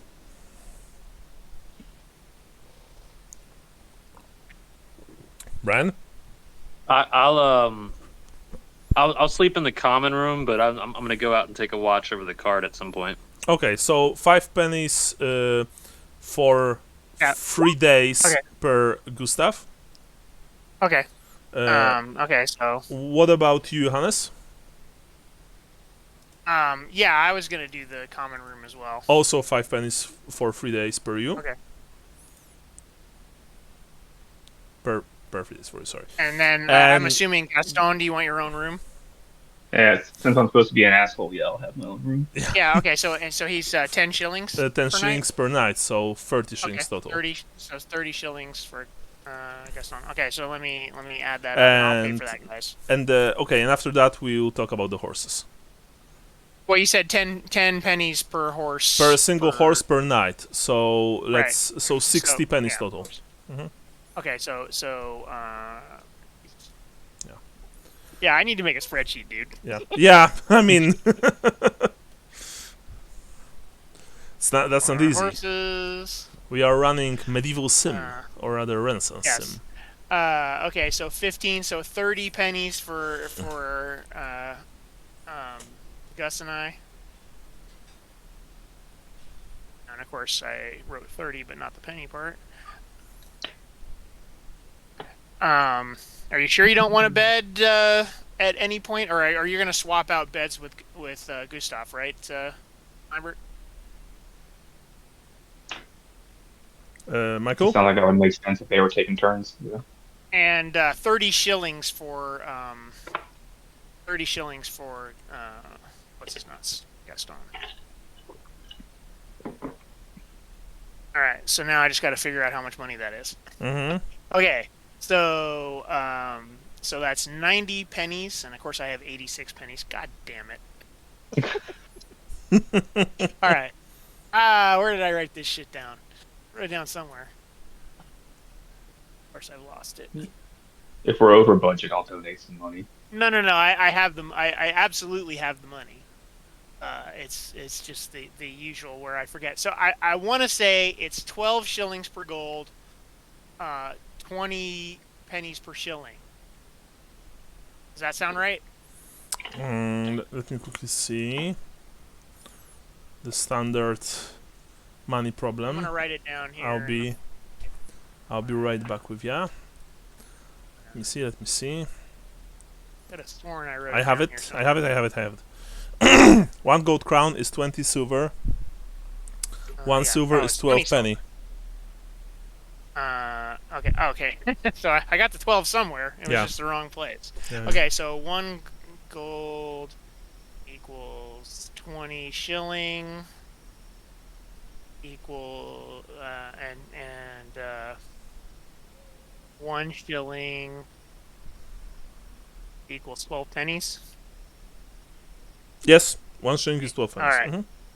Okay, so I will take 1 shilling and convert it into pennies. That's 98.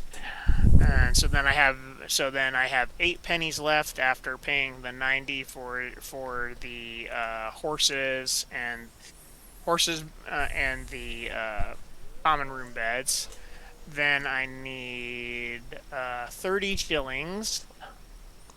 So that would be 2 gold, and I get back 10 shillings. You remember that you are also given a single gold crown from. Oh yeah, I forgot. I'll add that back in. So now I have 68 gold from Vilmar as an upfront payment. Yeah. I need to constantly have 69 gold in my pouch. Well, I will. Okay. So that's all paid for. Yeah. So, all right. So I don't know. You can probably upload the sheet to Discord, I think, or maybe somewhere else. I don't know. Yeah, I haven't made it yet, and I probably won't make it until after the session, just because it's. No worries. Yeah. For me, I'm at about overload with taking notes and trying to figure out all this money shit. Okay, Lambert, you were staying constantly, you were sleeping constantly outside of the roadside inns, right? Yes. Okay, no worries.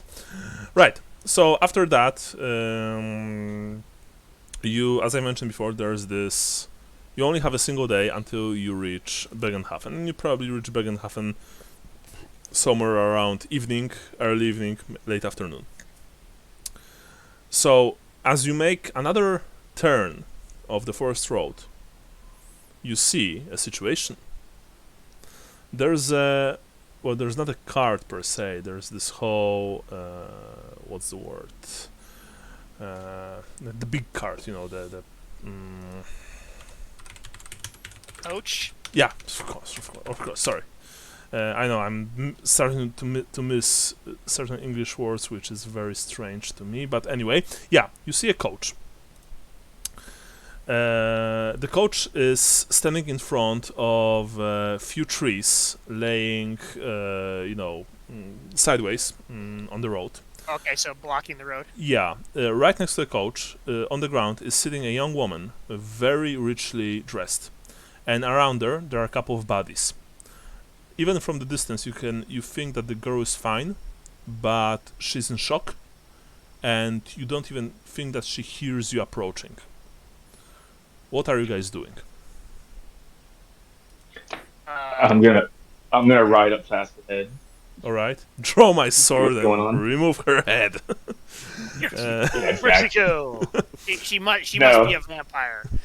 No, I'm gonna be chivalrous and be like, my lady, what is the problem? All right, awesome. Gaston, moved quickly towards the woman sitting on the ground. And Gaston, as you approach the woman, you actually see that that she looks up at you. Her eyes are completely unfocused. She Out of character. Yeah. This is obviously a trap. So Yeah. just so you see that actually she winks a few times and she says, "Oh, Sir Knight, I am Elise Magirius. It's pleasure to meet your acquaintance." She says, which is incredibly bizarre given the whole situation. I'm going to enter her name here. Here you go. Gaston, as you are doing this, you can see few things. First of all, there are clear signs of sword strikes and axe strikes on the carriage doors and sides. There's the coach driver is laying nearby with a crossbow belt sticking from his chest. He's still alive, but barely. You know that he doesn't have long. There are also two what looks like two guards, probably for people like men guarding this Elise woman. One clearly died at the very beginning of combat. The other bled out. He's still tightly gripping his sword as he is sitting propped against the wheel of the carriage. And there's also, and I would like for you to roll me plus 30% perception test.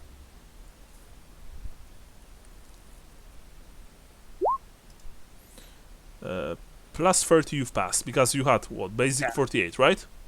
Yeah. Alright, so you see immediately one thing, Gaston. There's a blood trail leading into the forest. Now, the rest of you, Gustav, Lambert, and Johannes, what are you doing? You saw that Gaston approached the woman. Oh, by the way, Gaston, you get out. You get down from the horse.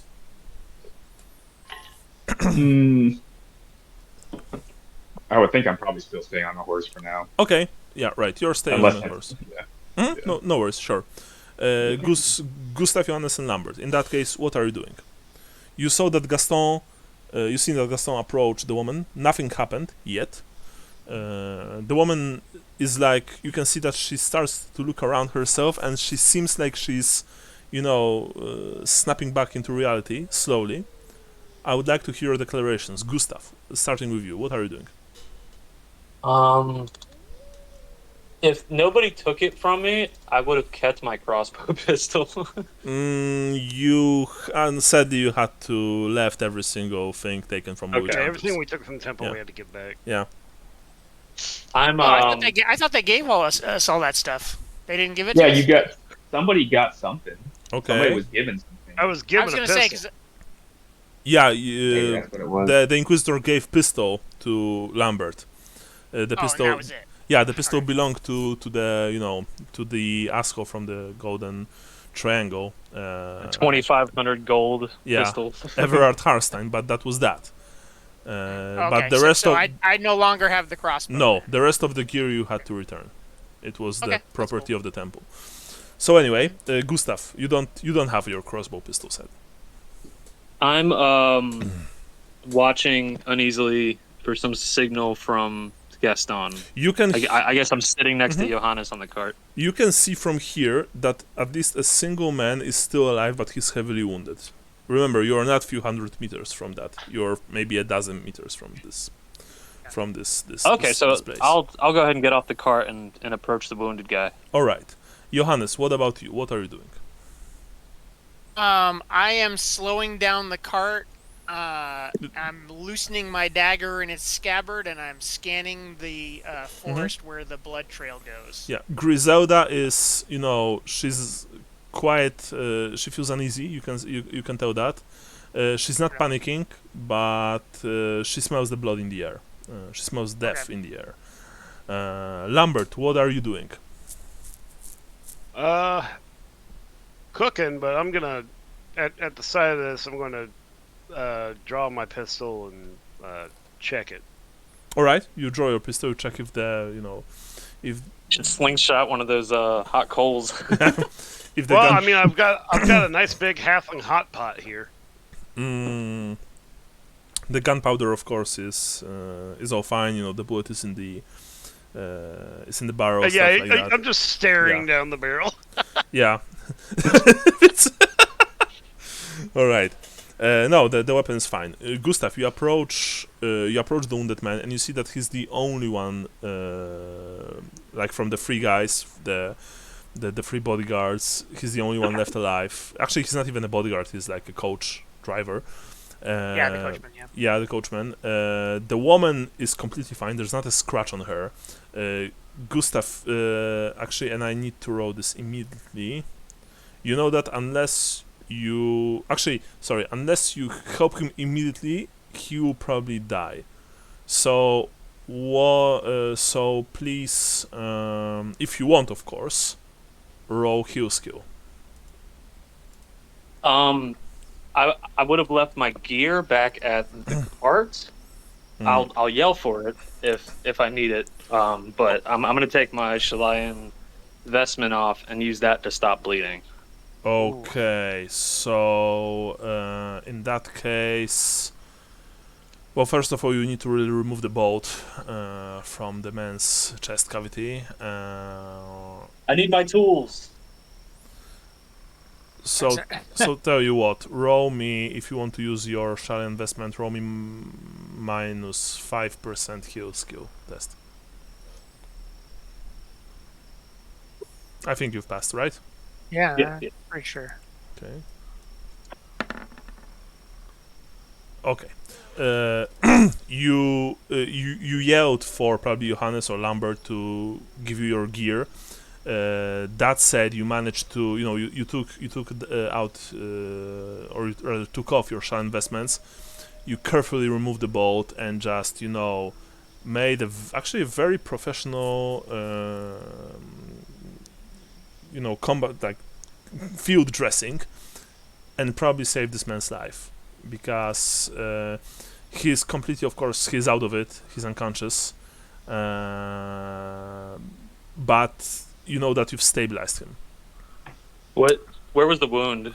Like bottom left part of the chest, or rather bottom right, probably.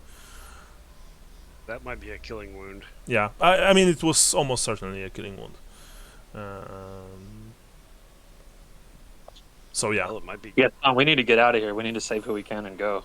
It might be kinder to just put him out of his misery. Let I can take care of that. Let me also be clear, Gustav. You know that for now this man will probably live. For how long, you don't know. But right now you've managed to save his life. My Chilean oath, I have to save this man. Are the horses on the cart or on the? They are still attached, but they are very nervous, of course, because there's blood and death everywhere around them. The woman, actually, the one still sitting on the ground, as she saw you, Gustav, helping the man, she finally returned to her full senses, and she slowly but steadily gets up. I am Elise Magirius. I thank you for saving this man's life, she says. She has a tone of someone educated and and rather confident, you think. The bandits, they attacked us from both sides of the forest. My bodyguards, Kurt and Helmut, they fought with them, but there were just too many of them, of the bandits. Poor Kurt, he was still breathing just a few minutes ago. I think it was Sigmar himself who sent you to my aid. You look like you are capable fighters, capable warriors, and I urgently need your help. Those bandits, they've stolen my chest. There were incredibly vital documents there, very important. Please, I beg you, you must get them back. If you manage to do this, I will pay you 5 gold crowns per person. Which actually, you know that 5 crowns per person is like a lot. Yeah. I look at Gaston. Gaston? You said I saw a trail of blood, right? Yeah, you saw. Oh, by the way, Brian, also roll plus 30 perception test, please. Plus 30, I might still pass. Let me check. Mhm. Yeah. Yeah. I still pass. So you also see the trail of blood leading into the forest. I was just gonna say point to the trail of blood and say looks like maybe whatever we're looking for might have gone that way.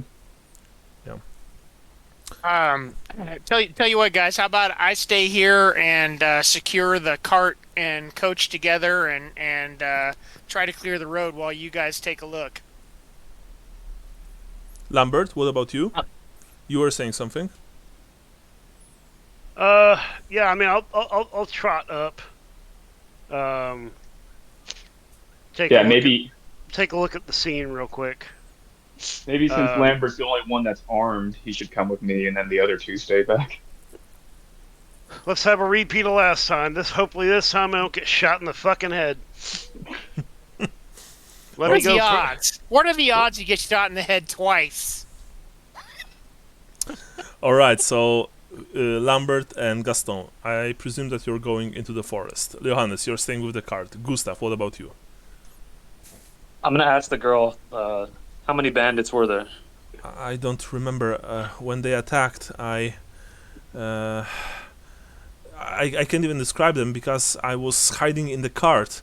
I only know that they were armed with swords, and I think that one of them had a crossbow, I think. But even from the sounds, they didn't seem like they were experienced.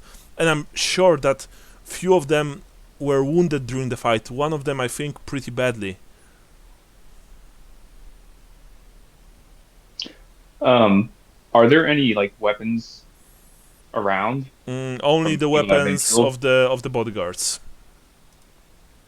You said they're still alive, though? No. They're dead. Two bodyguards are dead, and the coachman is stabilized. But he's unconscious. Is there anything that... does Lambert, do you already have a dagger or anything? I've got a pistol and I've got a dagger. Okay.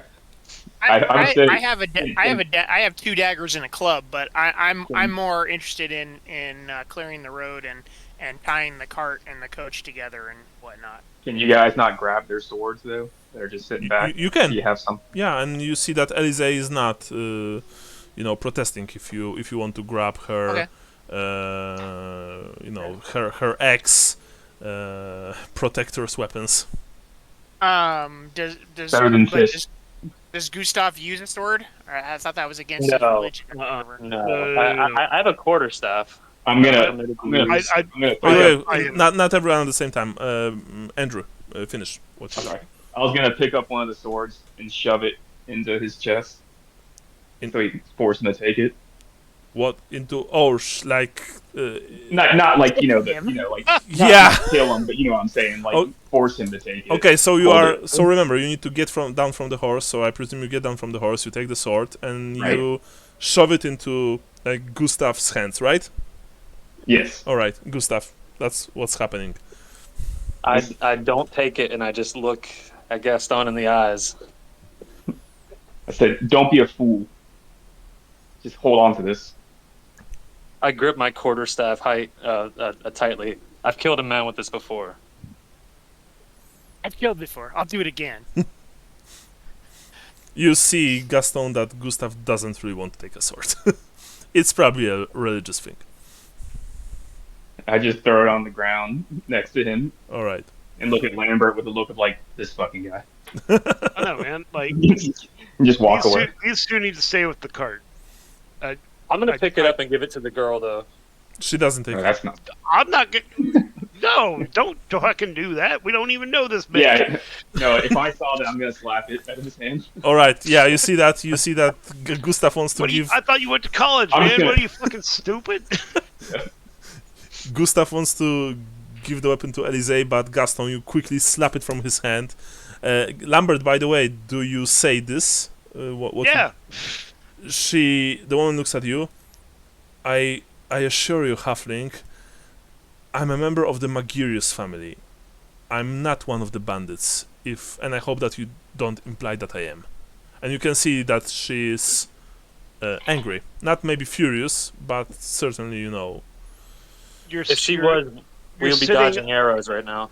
You're sitting untouched in a ring of corpses on a public road. Yes, because I just told you. You being involved. But you apparently didn't listen. I was hiding from them inside the coach. I didn't kill any of those men. In fact, I value them very highly. Do we have a witness? Anyone here want to speak up? Anybody? Oh yes. That guy that, corpses. You, sir. Sorry. Until we speak up. Until we track down the bandits, it's your word and your compatriots against God up in the sky. So give us a bit. Let's see what we can do. And if you're right and I'm wrong, I will come back and I will apologize. I'll kiss Gustav's feet. Gross. Feet fetish. I say, we're burning daylight, boys. All right. Yeah. And I grab one of the swords. All right, you grab one of the swords to make Gaston happy. Sure. I just tell Gaston, give me like 10 seconds head start in there. 10 seconds head start. Let me get out ahead of you. You're pretty noisy. Now, I'm going to be an asshole. Gaston, do you know how to read? Because if you don't know how to read, you don't know how to really count. No, I don't think I do, right? It's like shit. 1, 2, 5, a lot. Say a prayer to the lady and then follow me. There you go. Gaston chooses the longest Fine. prayer. That takes like an hour to speak. I want to stay hidden, but I also want to track. Okay, track sure. is part of outdoor survival. Yeah. So do I roll concealment and then roll outdoor survival? Well, first of all, you go first into the forest, I presume, after following the blood trail, yes? Yeah. Okay. So, you sorry. You don't need to roll tracking at all, because the trail is incredibly easy to follow. You have a feeling that whoever was dragged through the undergrowth was bleeding very heavily because there's a lot of blood, and the bandits didn't conceal their tracks at all. So it also tells you that what the one was probably saying about them not being very good bandits is kind of holds true. That said, you also want to stay concealed, yes? Yeah. Okay. So in that case, roll me concealment test plus, let's say, plus 20%. And I'm going I would like to wait. Don't roll yet, because I may botch. Actually, I didn't botch, but I also didn't succeed. So you don't need to roll luck, because we just roll once again. Roll plus 20%. Okay. Jesus, man. You didn't pass by one. Okay, that's actually. And I also didn't. Okay. No, that's Okay. that's not a botch, sadly, and that just means that we need to roll once again until one of us passes. That's funny. I would like to luck. Yeah, that's. I would like to luck, yes, please. That's probably nice. Okay. Yeah, finally. And I'm a ninja. And I actually wrote rather well, but they have abysmal perception. Of course, I'm not going to tell you how much exactly. You've succeeded, Lambert, naturally. So, as you are making your way. Being out in the wilderness is completely different from nice natural stone buildings and paved roads of the city. Of course. And you make sure, as you are making your way, following the blood trail, that you don't stop on any twigs, that you don't rustle the leaves too much, stuff like that. You sometimes stop to hear for movement, or to to scan your surroundings for movement as well. And so eventually you reach like it's only a few hundred meters from the road itself. You reach a very small hill, and as you go to the top of the hill on your belly, I presume, since you are, sneaking and all, you can see that there's a small clearing right under the hill. There are three tents there, and a single fire is going on, like a campfire. Right next to one of the trees growing around the clearing, there's a cage, a rather large cage. You see 3 men on the clearing. One is standing to the fire. 2, armed with crossbows, are clearly, of course, taking guard. Are on guard duty. You don't see anyone else. That said, roll me minus 10% perception, eye-based. Nice. So I can tell you that you see that in the cage something is moving, but you don't know, you don't see any details. And now, before we follow, I need to take a few minutes break to, make myself something to drink. Yeah, we'll be right back. Beer. Alright, cool.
Oh, what's up, boys? Not much. I don't know who else is here. I wasn't actually looking. It's just you and me. You and me, buddy. No. Oh, you're here too? Good. I'm working on the Prestige Worldwide balance sheet. And the Prestige Worldwide Business Charter. Yeah. Prestige Worldwide Terms and Conditions. Yep. Who's our head of HR? Marla. All right. Unless you want to be. She's customer service. Oh yeah, that's true. She's customer service. I think it should be Gaston. so that I way think we don't have any problems. Yeah, exactly. Well, I thought Gaston. Yeah, customer. There you go. Well, Run, I run thought the you security would be, and HR. I thought you would be head of procurement. Remember? So I'm eating sandwich. And of course, Gustav is health and safety officer. Right, manager of safety and health. That's good. I wouldn't want it to be Gaston. I don't think we should have somebody who's illiterate trying to write SOPs. Do not stick your hand in the deep fryer. Right. Okay. So now I have to go back and so I'm just yeah, I'm just trying to set it up so that it sort of talks about what the math actually is. And then we just plug numbers in and it does it.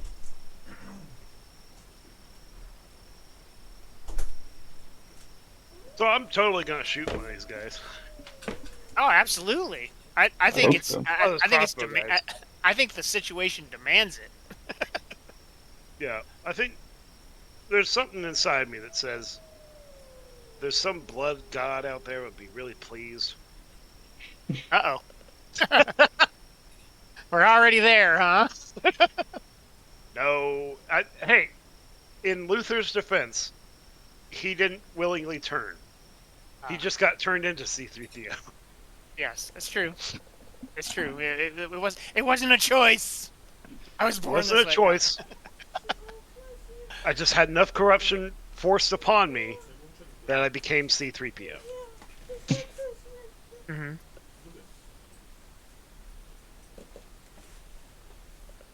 Does anybody win that campaign ever? I don't think so. I think it's just. I think it's actually. Well, part of it is actually getting there. Yeah, But- no, like by the time we got there, I was like, man, I could really use just one Yeah. day of not being in utter shit, and it's just like, oh, it's all utter shit from here on out. Mm-hmm. No, you missed the parts where we were like running around swamps with various diseases trying to fight fucking nurglings. Sounds like fun. It fucking sucked. fucking Fomor and shit. Yeah. Are Nurglings just as annoying? Yeah, in, no, that was when this- I had the character who on paper should have been a beast, and he fucking like flubbed every single Whiffed fucking everything. roll. Meanwhile, here's Luther, like, 4th session in the game, one shot's a werewolf. Yeah, that was awesome. I've had my fair share of flubs though. There was what was one of those things where I think like somebody killed more people than I did. So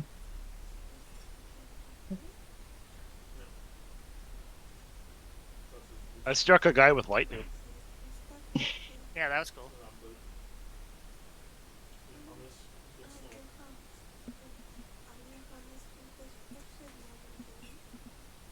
I'm back. Yay!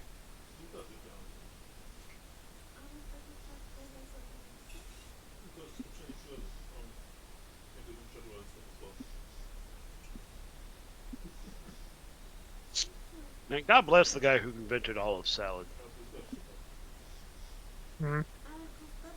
Tapenade? Yeah, Olives? tapenade, man. Makes every sandwich better. No way. That's one texture I can't do. What, olives? Yeah, it's a combination of the flavor with the textures. Just no. I was gonna say because that covers a lot of things that you just probably can't eat. Then Yeah, it's a combination there. I don't know. don't like pickles. No, I don't eat pickles either. No, Is it because of their inherent phallic nature, or because of the taste? the taste. Okay. I also don't So like you're- cucumbers. So you're okay with eating dick? Mm,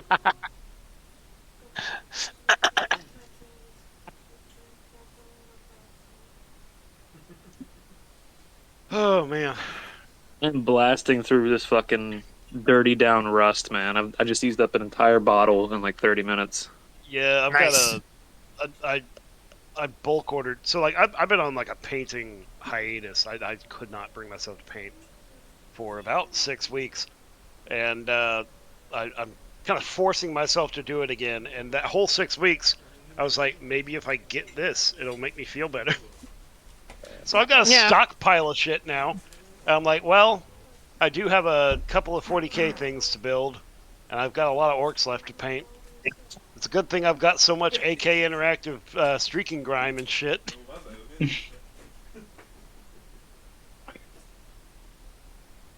Yeah, that's one way to get yourself motivated, right? To do something is just spend more money on it.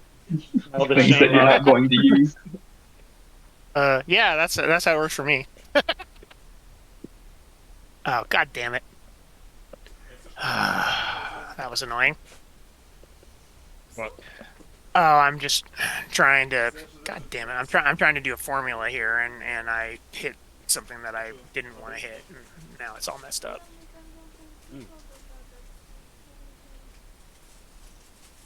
All right, I now have a total amount of pennies, and I'll figure out how to break that down into better stuff. But I now have a spreadsheet for the money that the wand earned in its first 2 months. Yes.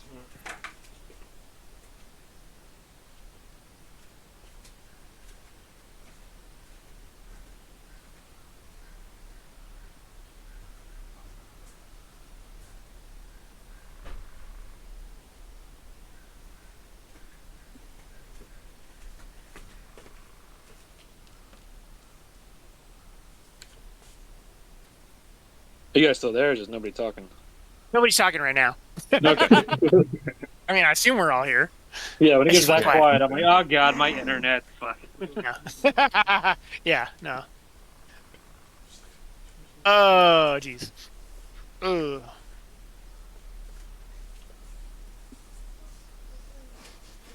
Next time I pull my gun.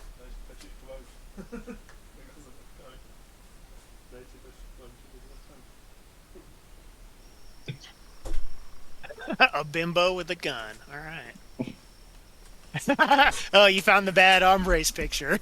Awesome. Yeah, so it's Andrew, it's like a Shalian thing, like no bladed weapons, basically. I'm here. Right. Essentially, a Dungeons and Dragons cleric. Really? Yeah, sort of. They weren't able to use blade weapons in D&D. They're supposed to use their quarterstaff. Like there's like a saying. It says like whatever trouble throws your way. Or like something about like a quarterstaff should handle anything. Okay. But no, in old school Dungeons and Dragons, that was a thing. Is like supposedly clerics were not allowed to use edged weapons, so you could bash somebody's brains out with a mace, but a sword Yeah. was no. Same with the popes. Like that's actually how it came about to be in like such a major weapon in like medieval warfare. Is like popes and bishops and stuff. They weren't allowed to use bladed weapons, but they were allowed to use maces. Okay. So it was like a priestly class weapon. You know what I mean? Yeah. Interesting thing about, and we are just returning, but one last thing about weapons and their names. You know what the Cat 09 Tails is, right? Yeah. It's like this. It's like a whip with hooks, sort of, right? Whip with hooks, exactly. And so I don't know if anyone else read that, but back in the day there was this Warhammer, actually Warhammer Monthly, I think, magazine, and I only have PDFs of it, of course. Like they didn't release that PDFs, by the way, so I kind of have it illegally because it was physical and had comics. I remember. You know. I remember when Trove was around. When what? Yeah. The The Trove. Trove Oh, was the around. Trove. Yeah. No, but like first time I read it, it was like 14 years ago. I still have those PDFs, by the way. And so there was this mostly they were of course 40k comics, but because it already got like it was starting to get bigger than fantasy by then. But there were fantasy comics from Warhammer universe, and one of them was the Tales from Cat of Nine Tails. And the Cat of Nine Tails is a very popular inn in Talaheim. Actually, Bran and Sean, your characters, even visited it when we were playing. Oh, yeah, in yeah. Talaheim. Yeah. And so I always presumed that, Cat of Nine Tails, it was just the name of the inn because, well, it had a cat with 9 tails on its as its logo. Yeah. And only, like, I shit you not, like a month ago or 2 months ago, I learned that Cat with 9 tails was an actual weapon in those times. Yeah. So There's a fight scene in that Viking show where like he gets it in this guy's face and then he wraps it around him like a tree and he's like pulling it tight as shit. Oh, Like, Jesus. Yeah. Okay. So, anyway, we are turning. Lambert, you are seeing what I've just described. Total of 3 men that you see, actually. 1 taking off the fire, and 2 armed with crossbows, securing the perimeter. And, well, actually securing. They're not, like, standing in place. They are walking around the, the smoke clearing. So, what are you going to do? I'm gonna wait. So are they spread out like one at 12 o'clock, one at 6? Yeah, they're not very close to each other. I'm gonna wait until one is at the far end and one is closer to me, and I'm going to be drawing a bead on the one that's getting closer to me. So I'm going to aim. Okay, but are you waiting for Gaston? No. Okay. I think you need to adjust your microphone again. Yeah, Michael. No. Okay. There we go. Okay, thank you. Yep. So you are making the aim action, right? Is that what Yeah. you are? Okay. Right, so you're waiting for one of them to get close, and you aim. Meanwhile, Gaston, you spoke the prayer to the lady, and you entered the forest yourself, right? Yes. Okay, and so you are following the trail. Once again, you don't need to roll because the trail is super obvious. You guess that during the night you would probably be more, more on the lookout for the blood, but it's easily visible, especially since the day is actually quite nice. So the sun goes through the forest canopy. But Lambert wants to get this party started, and so Lambert, shoot! You aim your sling and you fire away. No, this is the pistol, bud. Oh, the pistol. Jeez, for some reason, sorry, you're a halfling. For some reason, I thought that. My bad. Isn't there some kind of? Wasn't there He some puts kind the of like pistol in the special? sling. Was Sorry. there not some kind of special thing with it too? Like, doesn't he get some kind of bonus or something? It's a best craftsmanship, so I get a +5 bonus to my ballistic skill. Out of character, like you have the jump on that. You can just jump out of the bushes like nobody moved. So, Fuck that. 2 of them are holding crossbows. I can hold a bead on one. The other one fucks my life up. Also, you shoot one dead, and they say, "Everybody, nobody move." kind of the plan. we have the same. Can I please shoot? Yeah, but I want to check one thing, so to maybe give you a bigger bonus. So Aim gives you +10%. They are unaware of you, so it gives you a total +30. Remember, you can only get a max of +30 minus 30%, so you shoot with a +30%. So +30%. So I need to roll under an 85. Yeah. Yeah, buddy. Never tell Alright. me the You odds. hit. So suddenly, Gaston, you hear that, but Lambert, but Johannes and Gustav, you as well, because as I mentioned before, the clearing, even though Gustav, Johannes, and Lambert and Gaston, you don't know that, is only a few hundred meters from the road. You suddenly hear this loud discharge of a gunpowder weapon.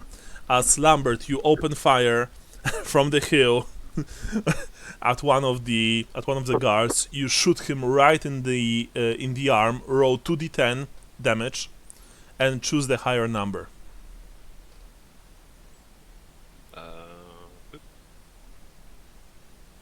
And second one, nice 7. Pistol is strength what? Pistol is strength. It's got damage 4. Damage 4, so 11 total. Is it armor piercing? It's got impact. Impact means that you roll 2d10. Okay. Yeah, okay. No, it's not armor piercing. Okay, so 11 total. So what happened was that you fired the pistol, you hit the man in the arm. It almost spun him around with the power of the shot. The more precisely the left arm, and he yelled in pain and surprise. Honestly, you also got him pretty good. You see that there's his blood is everywhere. You probably punched the arm clean through with the bullet, and now we enter initiative. Because the element of surprise is a thing of the past. So, note taker, please note initiative. And everyone rolls, Gustav and Johannes, even you, because I don't know what you are going to do. Roll d10, add your dexterity or agility or whatever this in Warhammer. I think it's... Remember that you can technically roll agility from your character sheets. Oh, I'll just roll agility from my character sheet then. I believe for me and male, I get a -10 or a -5. -10 from the male. Okay. And Gaston, you also roll. No, you don't test. You roll d10 and add. Okay. Add agility -10 because you have. Because you have male on you. So. Please give me a total rolled, total of your initiative. So -40. Wait, so Johannes, I'm actually going to Johannes 40. Oh, wait a minute. Yeah. Gustav. Yeah, no, that's right. Your total. Bran. 63. Sorry. 63. Talking Okay. Lambert, your total. I'm rolling agility, right? Yes, plus d10. I mean, you D10. don't test.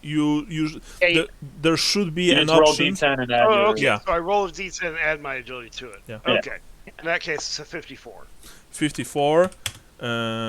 Gaston, total of 39. If Should be 39. Yeah. And I'm going to roll for the guys. I'm going to roll a single roll for all of them because it's much easier. Did I miss it? I guess I made it to where everything was, or I haven't made it. No. You didn't. You were told exactly to stay behind, speak a prayer, and I presume you didn't run through the forest. So you are still some distance away. The guys, I mean the bandits, let's call them that, are at 37. So first we have Gustav, then we have Lambert, then we have Johannes, then we have the bandits, then we have... then we have Gaston, then we have the bandits. Okay, Gustav, you heard the shot. What are you doing? I'm not throwing for the girl because it doesn't really matter. What are you doing, Gustav? Oh, I'm still close to the cart, right? Yeah. I presume that you are close to the heavily wounded man that you just taken care of. Because remember, he is still potentially in grave danger when it comes to dying, to the possibility of dying. You've stabilized him. I'm gonna grab the woman by the shoulder and put her hand over the vestment that I'm using to stop the bleeding, so she applies pressure. She does that without any complaint. Actually, you see. And I'm gonna run off where the shot came from. All right, and you are running into the forest. Very well. After that, we have Lambert. What are you doing? I'm gonna start reloading. You are still laying on the hill and are reloading. Start to reload the gun. How long do you reload the gun normally? I think 2 full turns, right? With rapid reload, it takes it's a one while. full turn. A single Rapid full turn. reload is 1 full. Okay, 1 full turn, sure. And you got rapid reload, right? Yep. Yeah. So it's 1 full turn. Yeah. Johannes, what about you? I'm going to. I don't know how far I got in the securing the. You know, getting the cart. Let's say tied to that the thing and you getting- started to do that. Okay, so I'm going to continue doing that. Yeah. Right, Gaston. Oh, by the way, Gaston, as you enter the forest, I don't need to tell you, you weren't able to do that on the horseback. You had to leave the horse behind. Okay. Because there's no trail. You are just entering a very dense imperial forest. Your horse would not be able to go through it. So you had to dismount, and you are going on foot. Do you start running towards the sound of the gunfire? Yeah. So Okay. I say only a bitch would use a gun, and I start running. Okay. Nice. Normally, funnily enough, if there wasn't this blood trail, you would have to roll navigate to even realize from when the gunshot came. But you know that it came from the direction of the blood trail. By the way, I suggest that at least one of you guys have navigate as a skill. I'm running in Caracas Gal, the second team that I'm running Warhammer 4. They are playing old dwarves and they don't have navigate, and they get lost all the time underground. So that's really funny. Okay, Shave so your beard. yeah. Well, there you go. Maybe that's something I can get then. Maybe I can get that skill. Yeah, as I've said, with navigate, we can even retroactively say that you were able to get it outside of your character for 200. But for now, you are just starting to run towards the direction of the shot. Now, the bandits. Lambert, you see that from one of the tents, a bandit emerges. Completely, he looks like he was just sleeping. He looks around himself with those wild eyes, blinking constantly. The other two, I am actually going to roll perception tests for them, because they weren't really 100% sure from where the shot came. That said, given that there is a small hill, and given that you are, located on the hill in question, the test won't be very hard. But I'm still going to give it to them. The one that you shot, Rose, passes, so he can act normally. The other one, I think he also passed. Right. So the one that you shot, Numbers, is shouting, "Over there, on the hill! Kill him!" And he raises the crossbow and just fires at you. The other also fires from further back.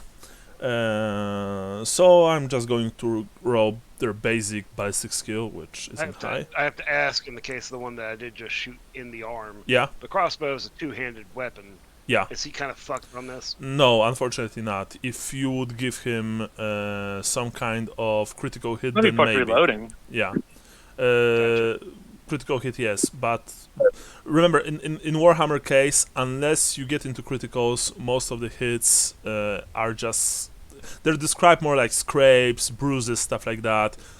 I tend to describe them more grisly, but they don't really change the gameplay at all. Only when you get into critical hits does the gameplay change. Well, okay, so anyway. In my defense, I am a prone small target. Yes, and he...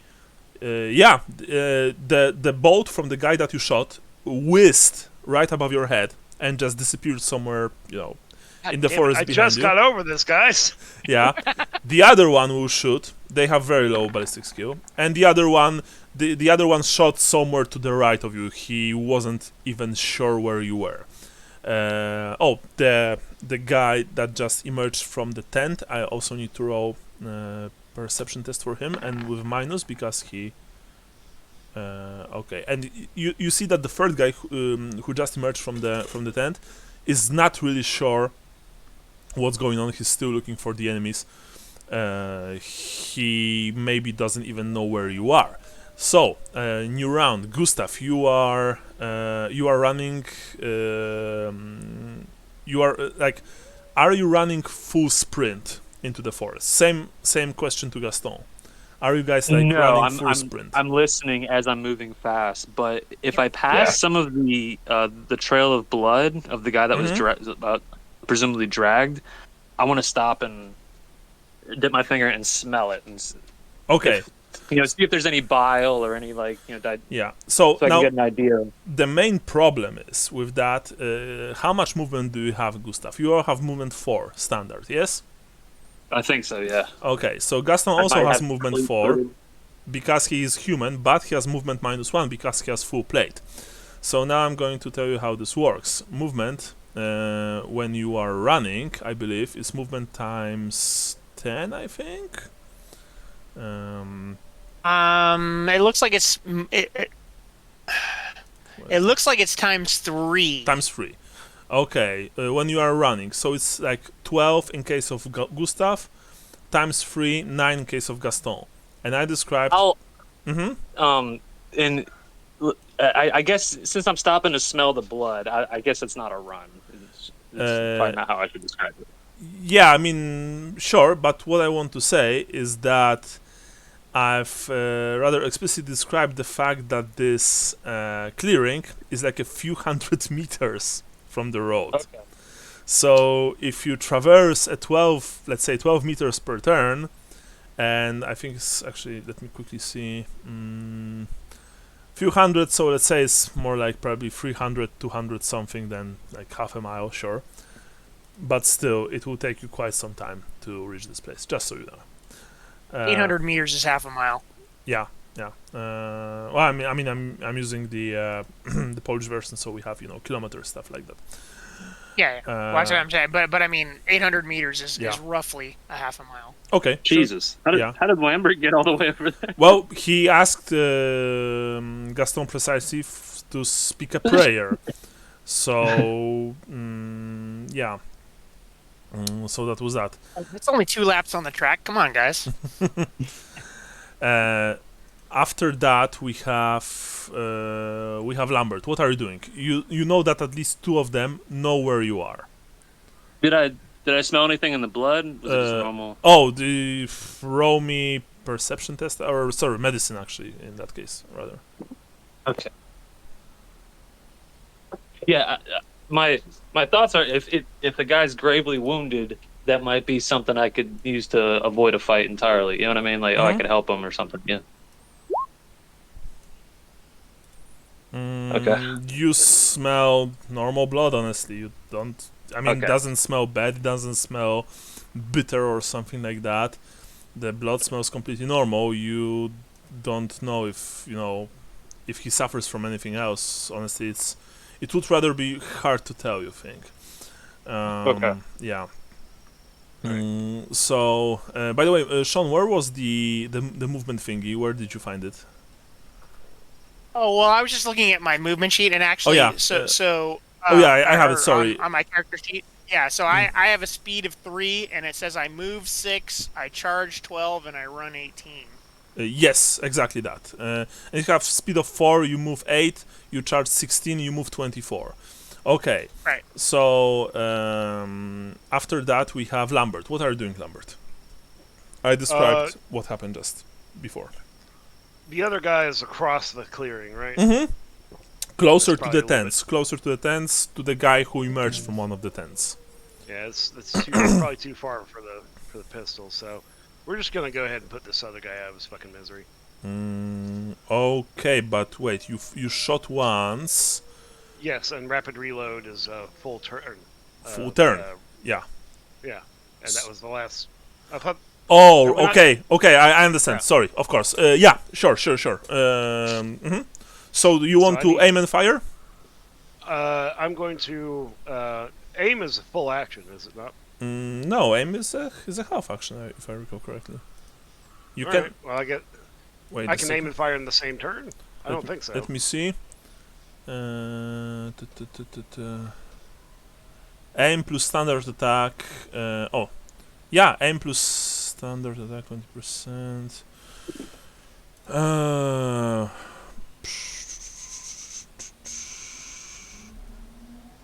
mm,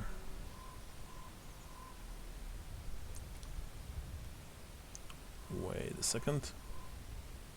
No. Aim is a single action. Aim is a single action. Just checked it. Right. All right, so I can aim and fire. Yes. Definitely you can. All right, so I need to roll under a plus the 5% plus the 10% from aim. Yeah. You don't I need have. to roll- Mhm. I need to roll under a 70. Yeah. You don't have the surprise anymore, so you don't get plus 30%. So you only get plus 10. If you are firing at the nearby guy, you don't get any penalties. If you fire at one of the two guys further on, you will be, I believe, above the half distance of the pistol. So there may be some, some penalties. We're killing the. It's like I say in 40K. Kill something until it's dead. Don't split your fire. Yeah, that's a good idea. So you fire once again at the guy. Shit. You want to reroll that? Yeah. Okay. That's it, boys. That's the last one. Nice. Hey! buddy. Nice. Kill him dead. Nice. So 04 means 40, so it's once again left arm. You shoot him once again in Take his the arm off. in the same arm. Roll 2d10 because this is the impact quality. Actually, I think that's enough because 3 plus 1 is 7. Minus. Let me quickly see. 7 minus 3. Okay. Unfortunately, he's literally on his last HP. That's fine. Yeah. I hope it's terrifying to him. I think I will roll willpower for those guys. Yeah. How many words can I say? You can say a single short sentence, a few words. It's not specified exactly, so tell me what you want to say, and I will tell you if you can. I'm gonna take that arm. All right, yeah, you can take that. You can take that without. You can say that without any problems. You once again, Lambert, Johannes, Gaston, Johannes, Gustav. You hear second shot, much closer to you, Gaston and Gustav now, and you hear some kind of a scream or a shout. You can't really make it. Make clearly what what this person is saying. Maybe it's Lambert. Lambert, you're screaming, "I'll take the arm off!" And then you shot him once again the same arm. He howls. He once again, got part of his arm just shot through. And I will roll for this particular guy for willpower. He just, You don't want none. he dropped the crossbow and he's like, "Ah!" And he runs away in the complete opposite direction. Ah! Just comically flailing his one good arm in the air above his head. The other one going like a flail. Yeah. And okay, and that was that. Very nice. Now we have Johannes. You're still removing the trees. Sean? Oh yeah. Sorry.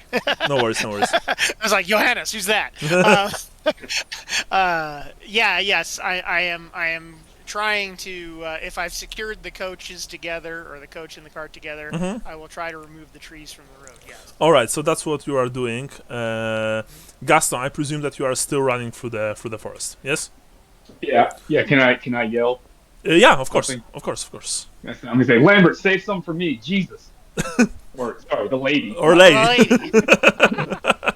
All right. By the lady. By the lady, Yeah. leave some for me, knave. And you are running through the forest. All right. The two guys, the two guys that remained. One of them screams. The one with the crossbow who shot but missed you. He's on the hill. Kill him! And he's sprinting towards you, Lambert. Holding the discharged crossbow in his hand. His colleague, the one who emerged from the tent, now also noticed you. He has a sword. By the way, he has a sword in his hand. He emerged with a sword, and so he's also running towards the hill. And Lambert, you see suddenly a third guy emerging from the forest right next to the cage that you saw. This one has a short bow in his hand, or actually, sorry, rather a normal bow, I believe. Yeah, and he's. I'm going to roll for the perception test. He's not. He's going to move into the middle, like middle of the encampment, but he's not going to do anything else this turn. But Lambert, you are sure that as this man is moving, an arrow already knocked on the bowstring, that he knows where you are. You are a small target, but you are still a visible small target. A target. Yeah. The three guys, the three bandits, of course, they are moving towards your location. You also think that the guy that emerged from the forest is kind of caked in what looks like dirt and blood. Of course, as like they're typical road bandits, so they are dirty, disheveled. They have long beards, long hair. Of course, they're light leather jerkins and notched swords, plus crossbows. Clearly, cutthroat scum that preys on the people of this lands, robbing them, and more often than not, leaving them dead in a ditch near the road. All right, so we once again start with Gustav. Gustav, you hear that Gaston is actually not far away from you up front. You heard the second shot. Are you still running towards the destination? Full sprint now. All right. In that case, if you run full sprint. By the way, Gaston, you also run full sprint? Yes. Okay, so I would like for both of you to roll me plus 20% agility tests. Let's start with Gustav because it's his turn. Lambert, you rolled in your turn. Plus 20%, Gustav. You've passed. I need to roll into the woods. Yeah. Or outdoor survival, it's also fine. If you roll outdoor survival, you get plus 30 if you have it. But if you don't, you roll plus. Not the trip over roots or something. You have? Oh no, I said it's probably not like so we don't trip over roots. Yes. That's why the forest here is very dense. So when you are sprinting, full tilt through it, there is a danger that you will trip, that you will, impale yourself on a branch or something, stuff like that. That said, Gustav, you without any problems just run through the forest, and making sure that you'll be there sooner than later. Now we have Lambert. Lambert, you know that you've been spotted. What are you doing? Am I close to a tree? No, you are on a hill, and the trees are behind you. I would like to run back to a tree if possible. Okay. Is there one within moving range? Yes, you have one within, I would say, even normal movement. Alright, and I would like to scale sheer surface. Alright, so you want to get on the tree. Sure. There are still enough leaves because it's early autumn, so the trees are not naked yet. Do you have quick draw? Quick draw. Because you have a pistol in your hand. I do not. Never mind. Fuck that. So you can technically climb with pistol in hand, sure, but it will give you penalty. I think it's worth it, and I think I'm in the clear on this. Okay, so normally I would give you plus 10%, but given the fact that you just try to climb the tree with a pistol, you test your normal climbing skill, and now climbing is funnily enough, I believe, on strength in this game. Yeah, that's fine. Yeah, let me quickly check, so I don't. Well, scale sheer surface is on strength. Yeah. So that's that. Yeah, it's not on agility; it's on strength. Well, shit. You try to get up, and maybe you take you get up half a meter, but then you simply slipped and you fell. You didn't fall like on your back or anything. You're still on your legs, but you know that you can get to the top in time. You won't be able to get to the top in time probably. After that, we have Gaston. Gaston, you also go full sprint. Sorry, we have Johannes. You're just okay. Let's just say it like that. Johannes, you're doing your thing, yes? Yes. Okay, so let's go to Gaston.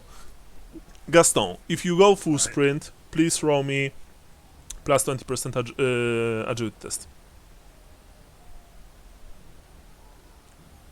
Nice. That's pretty good. Yeah, you mostly just barge your way through the undergrowth, just breaking branches. You have full plate armor after all on yourself, and helmet on, I presume.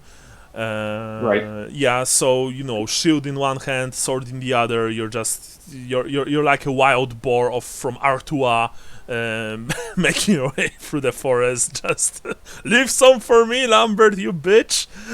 How close is that to Haktua? Yeah, Artois. Yeah. And and you know that you're getting closer and closer, but still.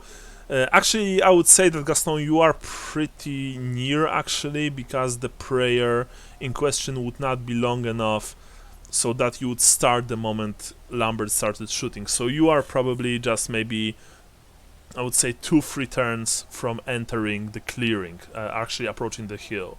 Shit. Can I last that long? Yeah, Gustav, actually, you know what, I will roll d4 and halve it with minimum of 2 turns. So let's make it. Yeah, so it's like 2 turns. In 2 turns, you will reach Lambert. Gustav, you are much further because, as we established, you started running the moment you heard shooting. And so now we have the guys. The 2 guys reach the top of the hill because they are running full sprint, and without any rolls, they see you, Lambert. You also see them. They are standing on a hill. They look at you, and one of them, "I'm gonna fucking kill you, you rat!" And the other one says, Happening, actually. and the other says, "We'll put you in the cage with the others." And you can see that he said with the others, nothing else. And you also see that the guy with the discharged crossbow, he dropped immediately on the ground. It's a free action. And as he's making his way down the hill, he reaches for the sword. Now that's a new round.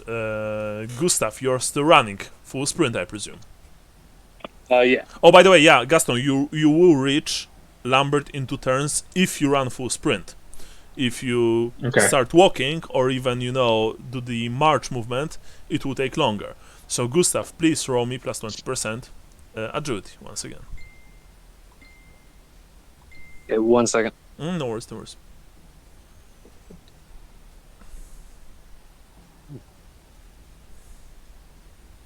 You said plus 20 or plus 10? Plus 20. Plus 20. Ooh. I will not use luck. Alright, so in that Have I case... used the luck yet today? I know Marla used one. No, you didn't. I don't think you did. I don't Okay. think that. So, what happened? You didn't fall, but you almost tripped over a root. Maybe you got entangled in some shrubbery. I really like the word shrubbery. It's nice. It feels nice. So, yeah, you just need probably to disentangle yourself from some vines or stuff like that. All in all, you're just moving slightly slower for now. But you are getting there. Lambert, what are you going to do? You know that, the 2 bandits see you. I'm gonna hold my pistol up as if it's loaded, aiming square at one of them, and say, "Do you think I'd come out here alone? I've got a cohort of the Emperor's finest with me." Okay, roll me minus 30%. What's the skill? Charm, yeah. And this is a counter test, by the way. So. Now hold up. Mm-hmm. 1 sec. How much? By the way, how much ammunition do you have for the pistol? I have, like I said earlier in the game, I spent a good bit of money just buying some stuff. Okay. and some of that was ammunition and powder. Okay. I've got 18 shots left. Whoa, nice. Okay, sure. I would make an argument Mm-hmm. that this is a performance test Okay, sure. No problem. because I am mimicking the stately manner of a operator of the law Mm-hmm. and trying to impress upon them that they're fucked and need to play along with what I'm saying. Okay, so in that case, I will give you smaller penalty, only -20. This is still a counter test for them because they've been shot at. That's fine. They are angry, and you're a halfling. And actually, wait, before you roll, I need to roll 3 perception tests for both of them concerning your pistol. And based on the test, you will maybe get bigger or smaller penalties. Buck it up, buck it up, buck it up. Yeah, the first failed, the Alright. second one. Alright, so you only get -10 because they are not sure if your pistol has been discharged or not. I shoot 5 or 6. Yeah. Well, they don't know Punk. how many pistols I have. Do you feel lucky, Alright, punk? so I need to roll under a 58 now. Mm-hmm. Ah, fuck! You Everything's been super high. you are trying One to. luck. You have 1 luck left. I don't have any luck left. I'm a Okay. halfling. I only had 2 to start with. Okay. So you are trying. Actually, if any of you guys want to give Michael luck point, You can have one of mine. you are free to do so. I will take his unused luck. All right. It's a good scene. Nice. Yay! Okay, but now I will need to roll counter tests for them. First one, no. Second one, no. All right.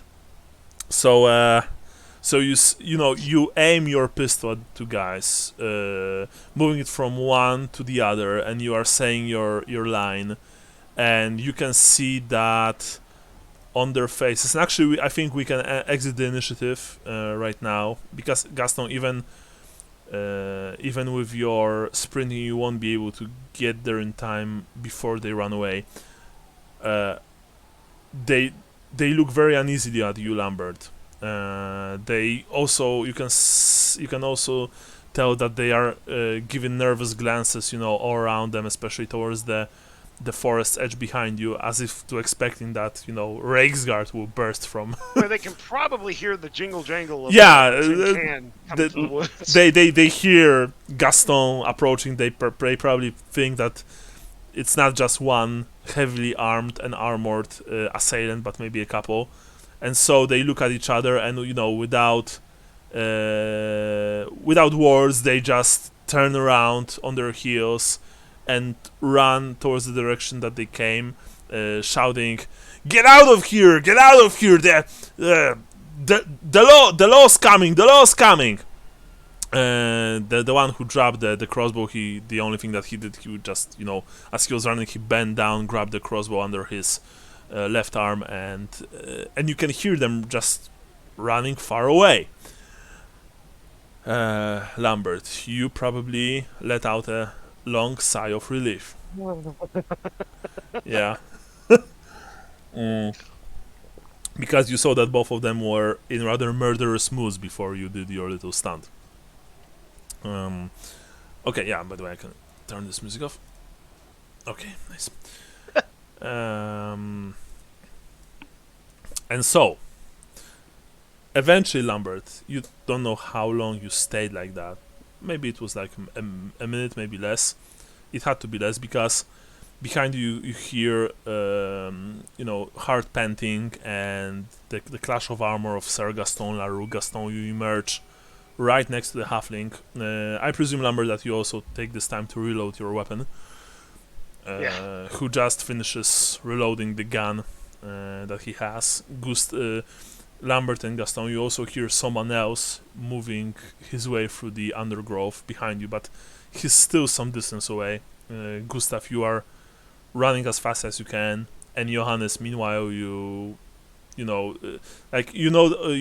that it would take some time for you to remove most of the smaller branches, and like one smaller tree you'll be able to move away, but the other ones you will probably need some help. You're not strong enough to to move as a whole tree by yourself. The woman Elise is actually, as you can see, she's kneeling right next to the coachman, and she's stroking his forehead with one hand as she's making sure that he won't bleed out. She has a genuine concern on her face. And you also notice, Johannes, that her dress, especially the arms of her dress are already maybe not completely covered in, but still they are dirty with blood. Gaston, you emerge right next to Lambert. Please, by all means. Oh, I Where saw are it. Join us. If they're anywhere, they're over the hill.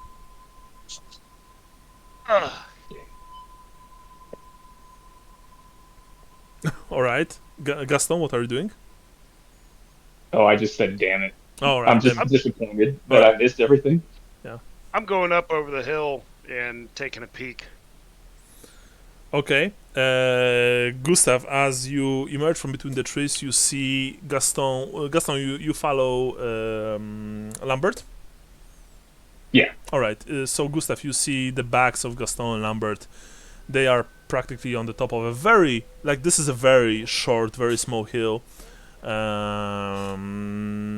You, Lambert and Gaston, you hear, heavy panting. When you take a glance behind you, you can see that Gustav emerged from between the trees. He's panting hard. He also has like a few small scratches on his face from the branches, stuff like that. I presume Like you're a little worse for wear. Yeah, I presume, Gustav, that you also joined the guys at the top, right?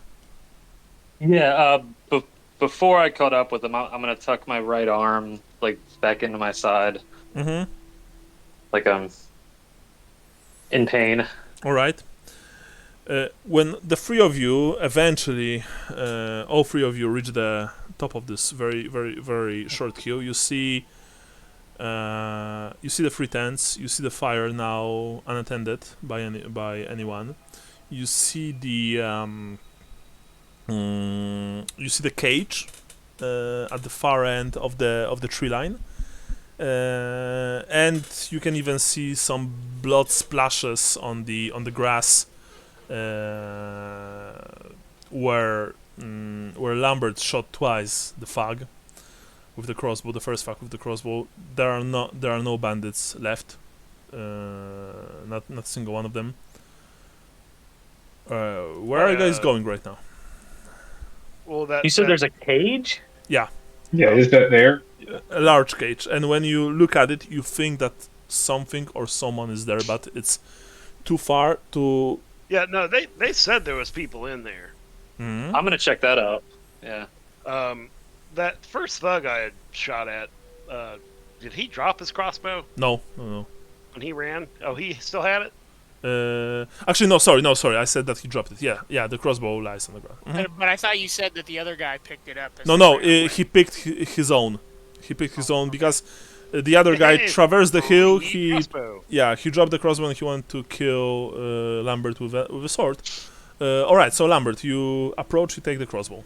That was dropped. I give it over to Buddy because he didn't get to keep his crossbow pistol. You mean Gustav? Yeah. Okay. Lambert handles you a crossbow, Gustav. That said, of course, there are no bolts. Remember. Oh, I'm sure there's something here. I'll look for some laying around. Yeah, see if there's any. You can add a normal quality crossbow to your character sheet, Gustav. Okay. Well, what happened to my screen? The fuck? What? Oh, nothing. I just lost my screen. No. Okay. It timed out. Maybe. So after spazzing out, I'm still here though. Okay. After that, I presume you all approach the cage. Yes. Yep. Yeah. Okay. Now my question is, Andy, how much time do you have left? Because you wanted to end earlier today, right? I mean, I can probably go till like 15 till like we usually end or something like that. That's fine. So, like an hour more or less? What is that? Doing the math, was it like 45 minutes or something? 45 minutes. Okay, cool. That's actually pretty nice. All right. So you all approach the cage, and immediately you see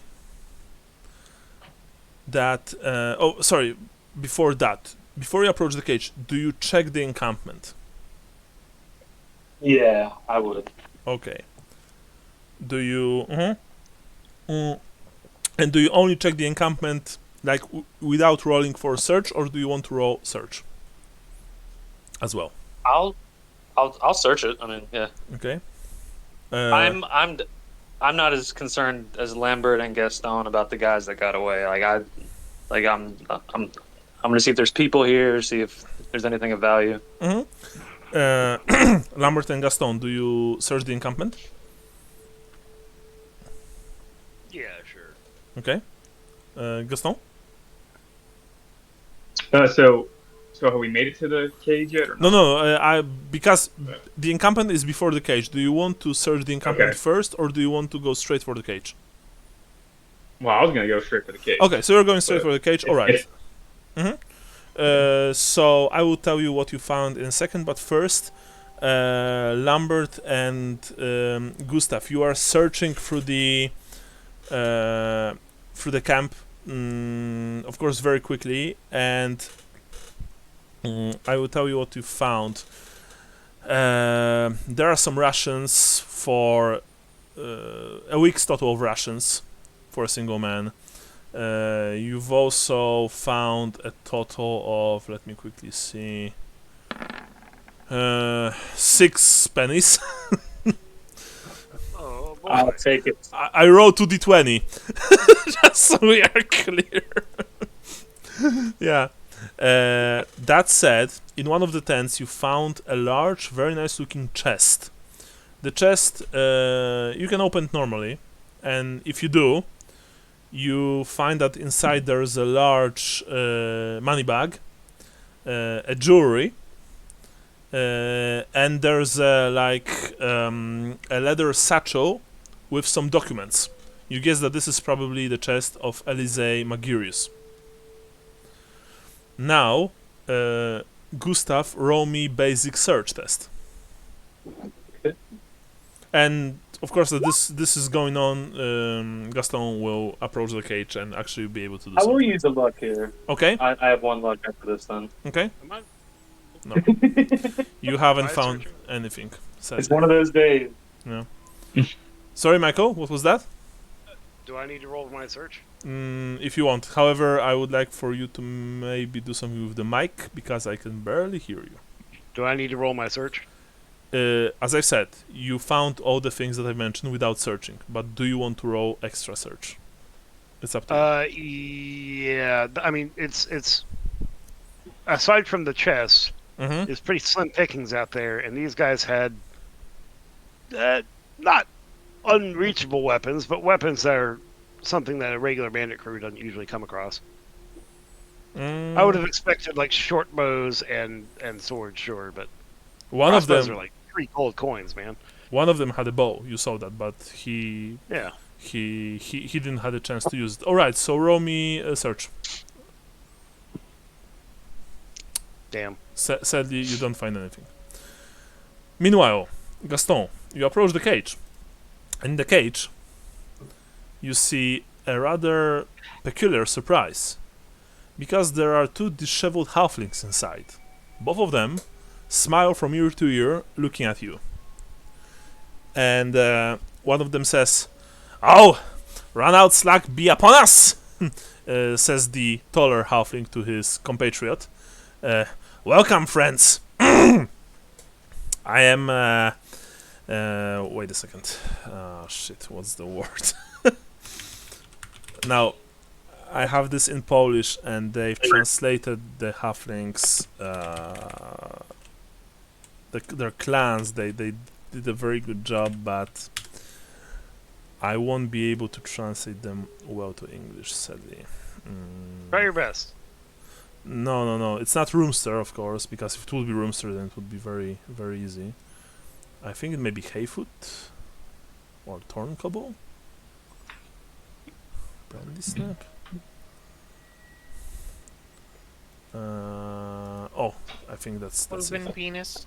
Oh yeah, I am. He says. Oh, found them. Nice, awesome. Yeah, large pins, of course.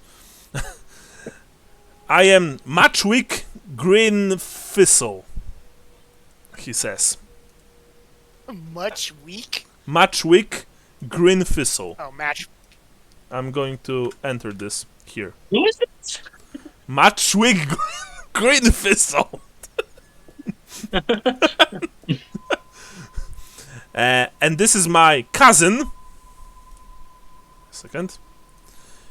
And this is my cousin Candlewick Green Thistle. He says. Candlewick. Got it. Here. I'm just gonna say, basically, nice to meet you, and I'm gonna say, Lambert, Those bandits. think you wanna come here? All right, I'm coming. Good sir, those bandits kidnapped us. We would be much obliged if you would be able to let us free. Lambert, when you approach after searching through the tents and maybe checking ground nearby for some signs of of something hidden underground, you haven't found anything. You approach the cage. You see two halflings. Now let me describe both of them because they actually have their descriptions. So the taller one, the one who was who's speaking, is he's completely ginger. His hair, even though they are in a mess, normally you guess that they probably look rather nice, and his clothes, even though they are dirty, they are of good quality. The second one, his cousin, he's short even for a halfling, and his hair are all wild, plus he has freckles. He looks rather sympathetic. He has a white apron on him. Of course, the white apron is not white anymore. It's very dirty. And you can see that the small finger on his left hand, Gaston and Lambert, it like twitches constantly. Now, please go ahead. I just cross my fingers and hold them up in front of me and like raise an eyebrow.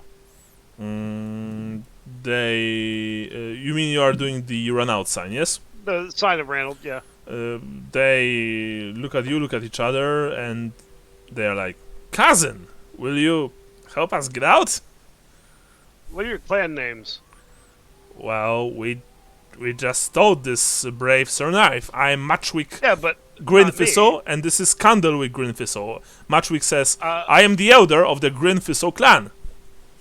Can I roll Common Knowledge Halfling real quick? Yeah, you can actually. Plus 10%. Fuck.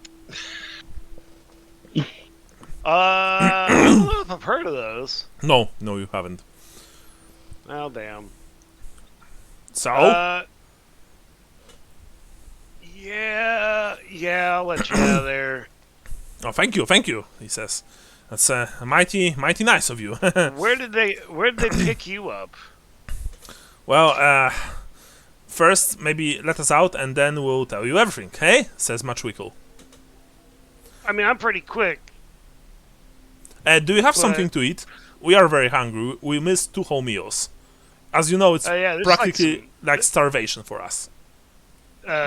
Second breakfast. Yeah. Gaston, can you grab those rations from over there?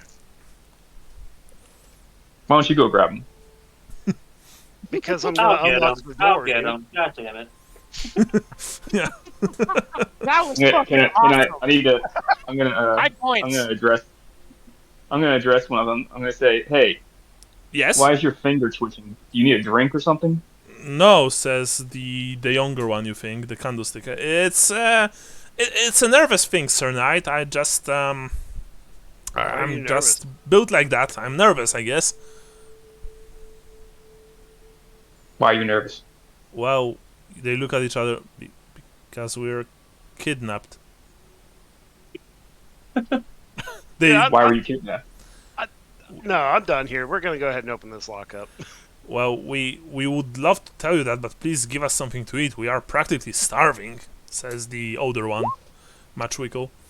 I hand him some of the rations, I guess like nuts and berries, whatever. Yeah. You open the lock without any problems, Lambert. Gustav, you give them rations. You see that, except maybe for a few bruises and scrapes, they are fine. They don't have any wounds on them. The halflings sit on the ground right next to the cage. They devour the rations like rabid wolves, eating everything. Dry meat, dry nuts, hardtack, stuff like that. They're just wolfing it down. The Matchwick, not the Matchwick clan, the clan, the Grinfisel clan, says Matchwickle. In Polish, their names are much cooler. Sorry. This is some stupid shit. Currently resides in Bögenhafen, says the older one. We are in the business of selling pies, delicious pies, I might add. Baking and selling them.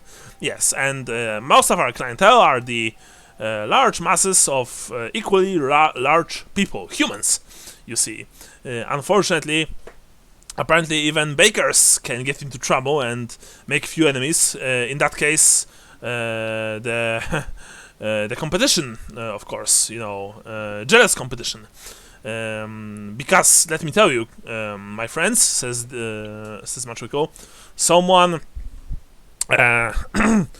paid for this kidnapping. I am sure of that, and I'm also sure that they've already sent ransom demands to our family. So I beg you, and he looks at you, actually, in a very beggy way. Please help us get safely back to Bögenhafen. We must return there before our clan pays ransom. If you make sure that we'll get there safely, we will pay you handsomely. Yeah, I mean, we're already heading that way. I don't have a problem. Oh, with excellent, heading with me. So, and I put out my callous big hand. Mm-hmm. I'm like, hi, I'm Lambert Cherryheart. Very nice to meet you. Very nice to meet you. Technically, the last of the Lightfoots. Actually, now I'm going to roll for there. Now you have to test for them. No, 92. No, they. Yeah. They have two different stat lines, so I'm going to roll for the second one. No. No. Yeah. Halflings don't know each other. Yeah. We will pay you 10 gold crowns for getting us safely to Bögenhafen. Of course, not per person, mind you, but 10 gold crowns total. That's, I believe, a very generous offer, says Matchwickle. That's plenty fine, man. You're good. Yeah, thank you, thank you. And with that, I've been doing all the cooking on this trip. If you guys want to take over, that's hot. I'm all right. Yeah, of course we can. We are both rather. Three halflings is better than one. We are both rather skilled at cooking, especially Candlestick here. He's considered. Oh man, my compatriots are gonna fucking hate me. He is considered the best cook in our entire clan, actually. So yes. Anyway, as they finish their meal, they got up. They maybe he can teach me how to cook better. they remove the last crumbs from their from their faces, from their fingers, and they say, "Well, in that case, lead the way." Yeah. I mean, do we have everything we need? We got those papers, right? You have the papers, you have the chest. One of you will probably need to carry the chest. It's not super big, but yeah. My lord, would it be too impolite if I were to ask you to deign and drop below your eager wits and carry this yawn heavy chest back to the cart. I will carry it. And then Gaston will bludgeon Lambert to death with the chest.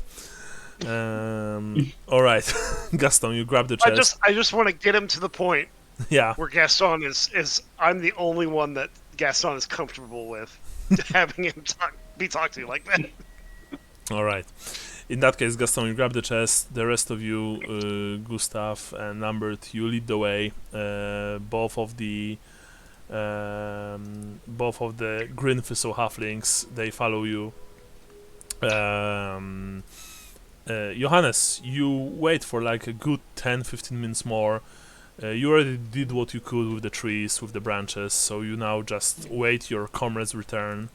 Yeah, I'm trying to figure out if there's any way I can get these get this stuff around the blockage, but obviously I can't. Yeah.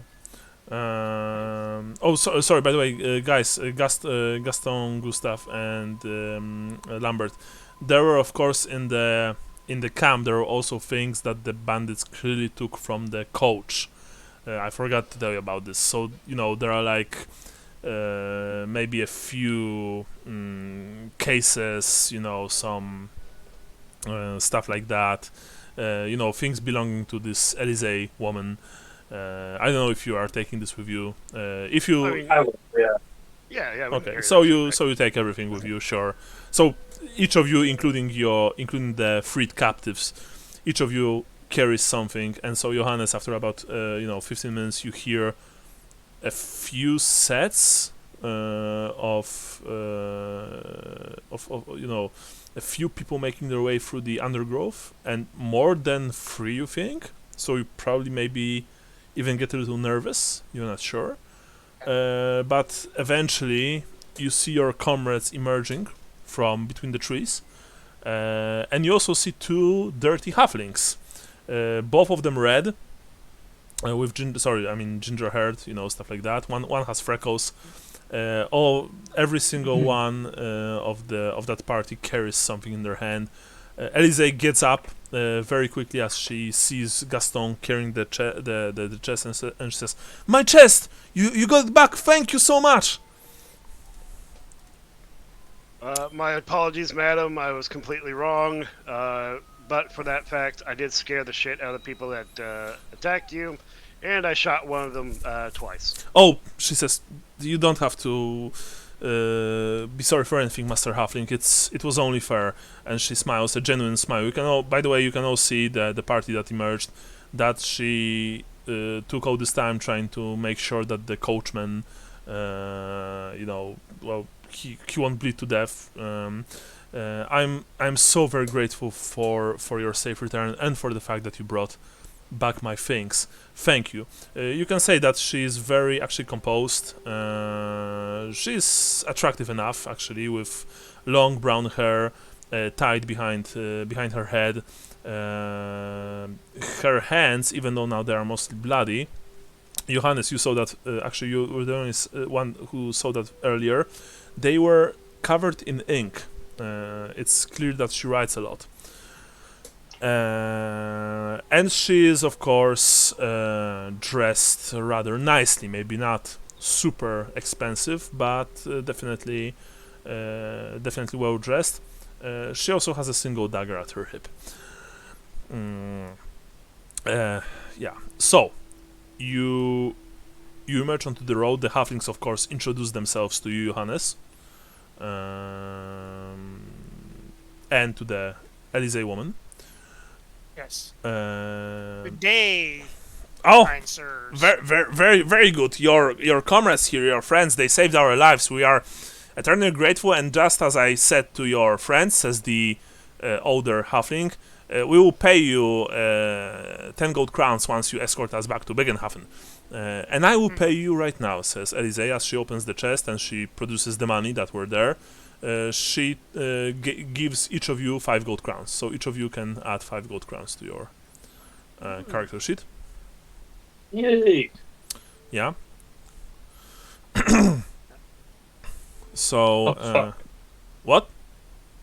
Nothing, just having to hit my computer with my knee. Having problems over here. Alright. That's not how they work.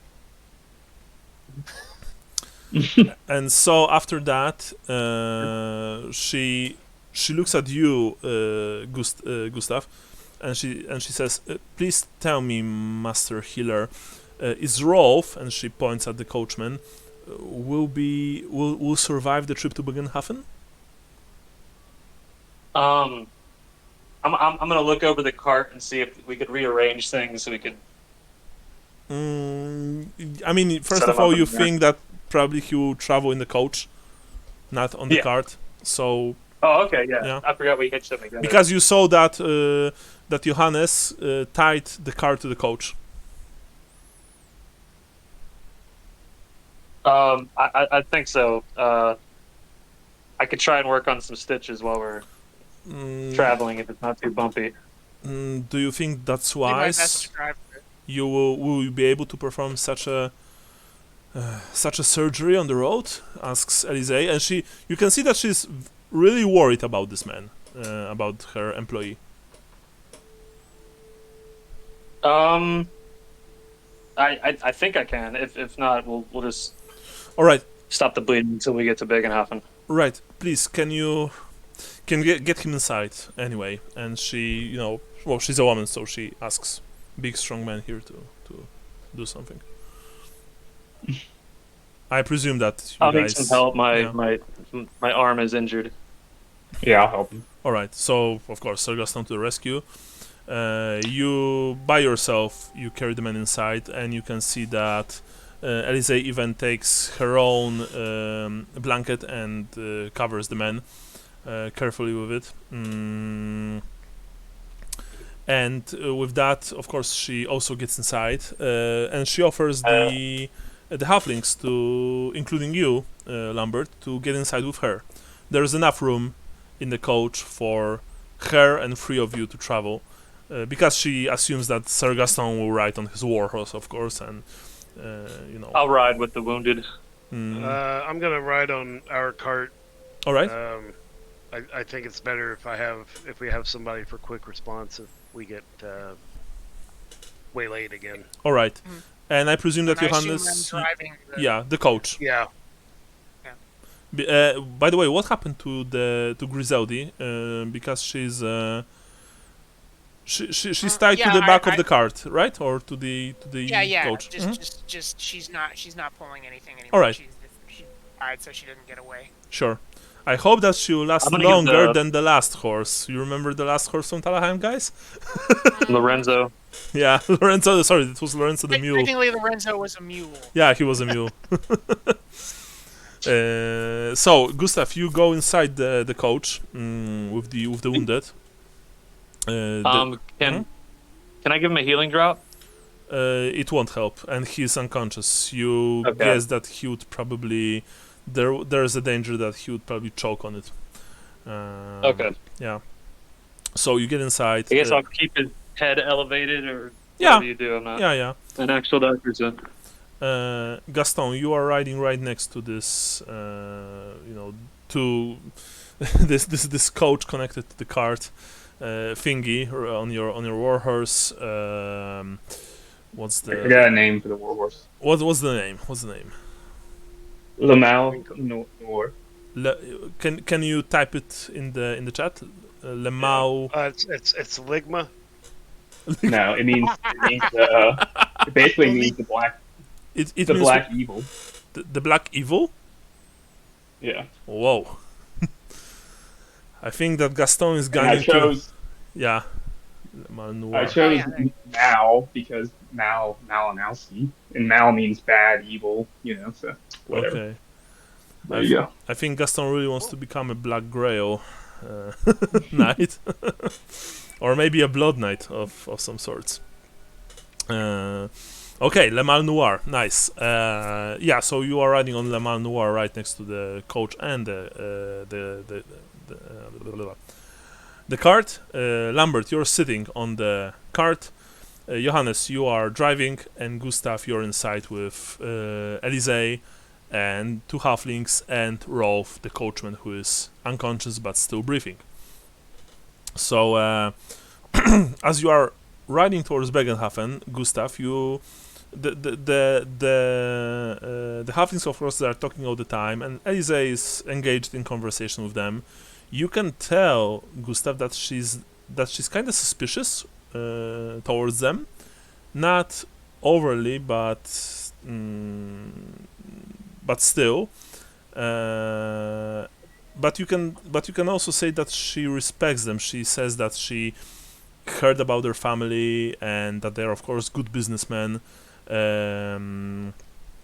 Because even for Bögenhafen, as a town known for business dealings, their clan fares especially well.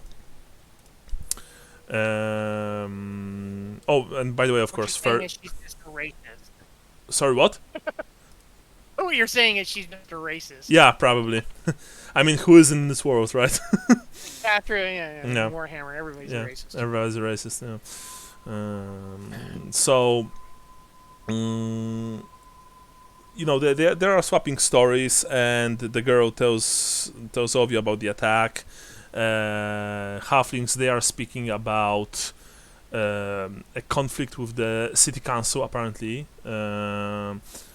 there's the Gustav. You think that there's some sort of law that they wanted to pass, but the city council is against it, and this actually hurts their business. But it's kind of hard for you to keep up with them. Roll me perception test plus 10, Gustav.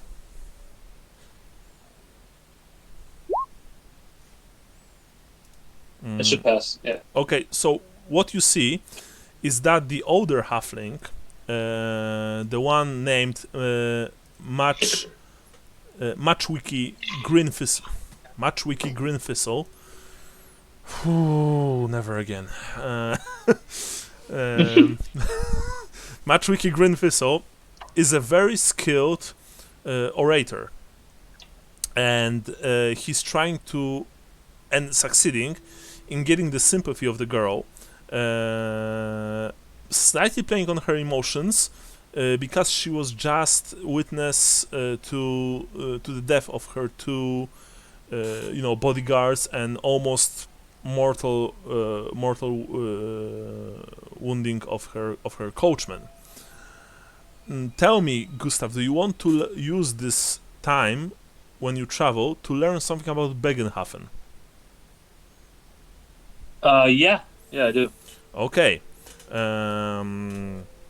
So you are trying to learn something about the place that you are all going to. Who's this Bögenhauer? Bögenhauer is the date. You're asking about Bögenhauer. Yeah, yes? I'm just trying to make conversation. Yeah. So Elise says, well, Bögenhauer is the patron deity of River Bögen, and actually Bögenhafen itself. He has, from what I understood, he has no full-time clerics. He's venerated by those whose livings depend on the river, mostly boatmen, merchants, and the citizens of our fair town, of course. He has a temple in the city, but since there are no clerics, the clerics of Sigmar take care of it. There are numerous... So he's a god without a religion. Well, that's not exactly true, sir. I mean, he is venerated by people. The fact that he doesn't have clerics doesn't mean that there's no one to worship him. I am giving my thanks to Bögenhauer occasionally rather often, because I take care of business for my family, of course, and there are those in Bögenhafen who, like the Hagen family, who mostly rely on river trade for their success, and they are much more pious when it comes to venerating this god than I am, for example, she says. Now, I will tell you about Bögenhafen, Gustav, and let's say that later you will probably tell this to your friends. We can agree on that, I think. So it's time for my favorite to visit my favorite street, Exposition Avenue. Hold on 1 second. Can I just take a quick break? Yeah. Let's. All right, 1 sec. Sure. And I'll bring myself some water, but I will be back in literally a minute.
Alright, sorry.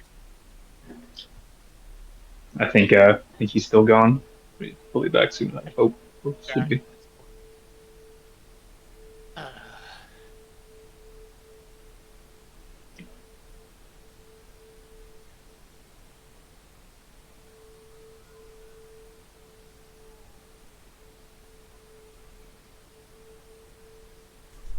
Yeah, so knock on wood, we did pretty well today.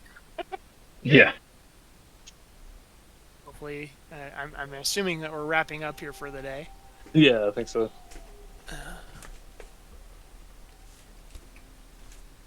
I bluffed my way out of getting killed. Hey, about 15, 20 minutes. What's up?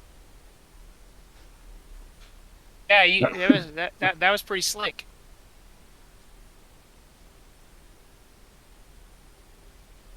Yeah, I also like that you fucking shot that dude Twice. And still couldn't kill him. Yeah, it was But still cool. nobody saw that. Yeah, no, it's still cool. He didn't want none. So I guess obviously some skills I need to buy is reading probably. I'm That's here. It's usually be a Yeah, thing. the reading is for peasants. Yeah. People just call me and Gaston Guns and Roses. There you go. Nice. So anyway, I thought it was buns and hoses. the Halflings and Elysee tell you everything you need to know about Bögenhafen, Gustav. It's a very well prospering, merchant town. It has about 5,000 occupants, and it's been located in the highest point of the Bögen River, and so because of that, it's a very good point for for various river barges to bring their goods there.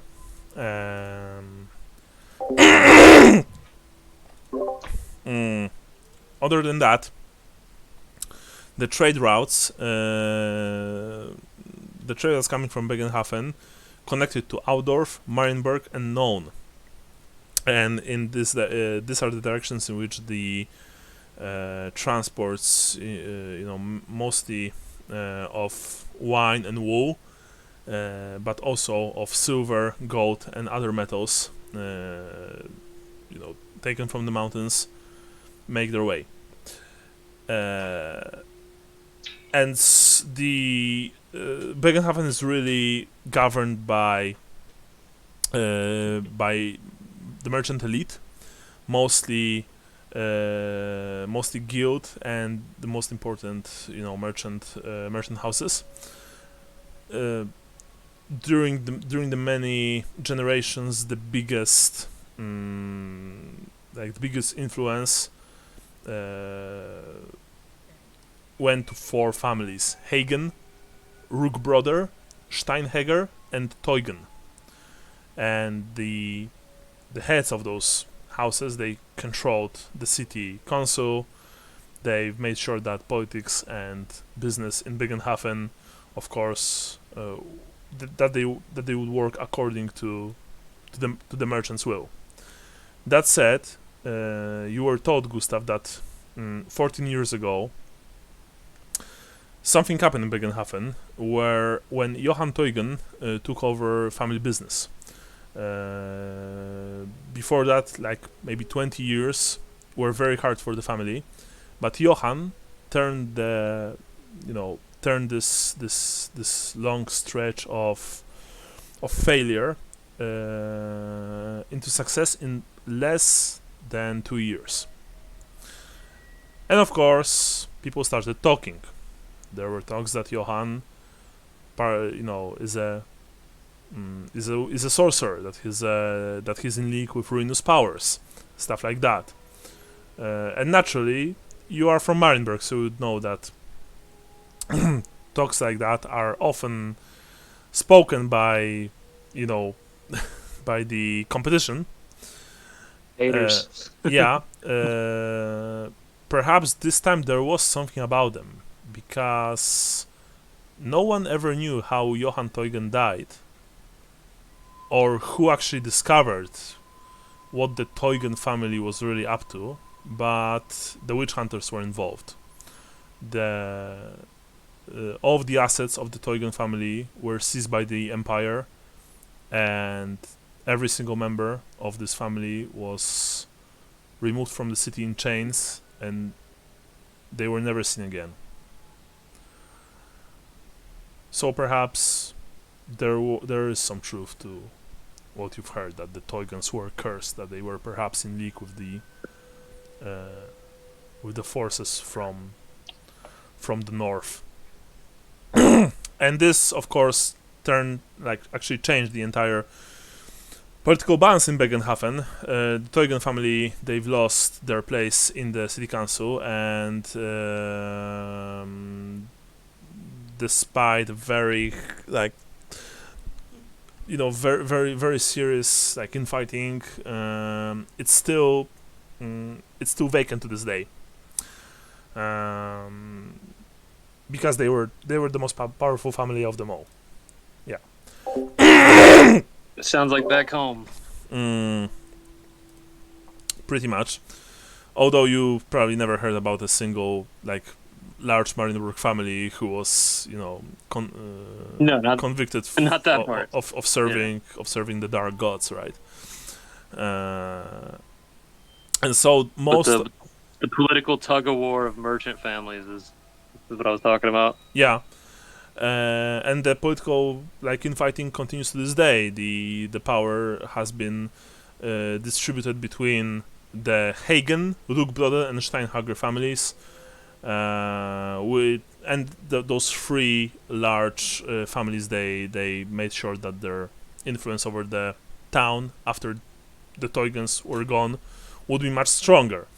Elisee also told you that the so-called storm of chaos that recently passed, although there are rumors that some fighting still takes place in the north, both helped and, of course, what's the word? The opposite of help. That it helps someone and it hamper. And hampered. Thank you. Bögenhafen's workings, because on one hand the trade of Marienburg is practically non-existent right now, but on the other hand the Empire War campaign really refreshed the or rather made the metallurgic business much bigger. Not to mention bringing ore from the mountains, especially lead used in the ammunition production for various gunpowder weapons. And so, to sum it up, the war ruined some families, but other ones, they really the business is booming for them right now. Also, because of the war in the north, your usual workforce in Bögenhafen has also been hampered, because the city sent a few units, very quickly established to the north. They apparently suffered huge casualties, and very few soldiers returned to the town. Elisee told you that the exact number of casualties is unknown to this day. From time to time, small bands of veterans return to Bögenhafen, but they are mostly shell-shocked and, not really able to reintegrate themselves into society. As for the official ruler, of course, the official ruler for this place is Baron Wilhelm Saponatheim, but he apparently doesn't care for the city at all. He's not interested in politics. Only that the taxes are paid in time, and most of the time he lives in his castle in Grauenburg.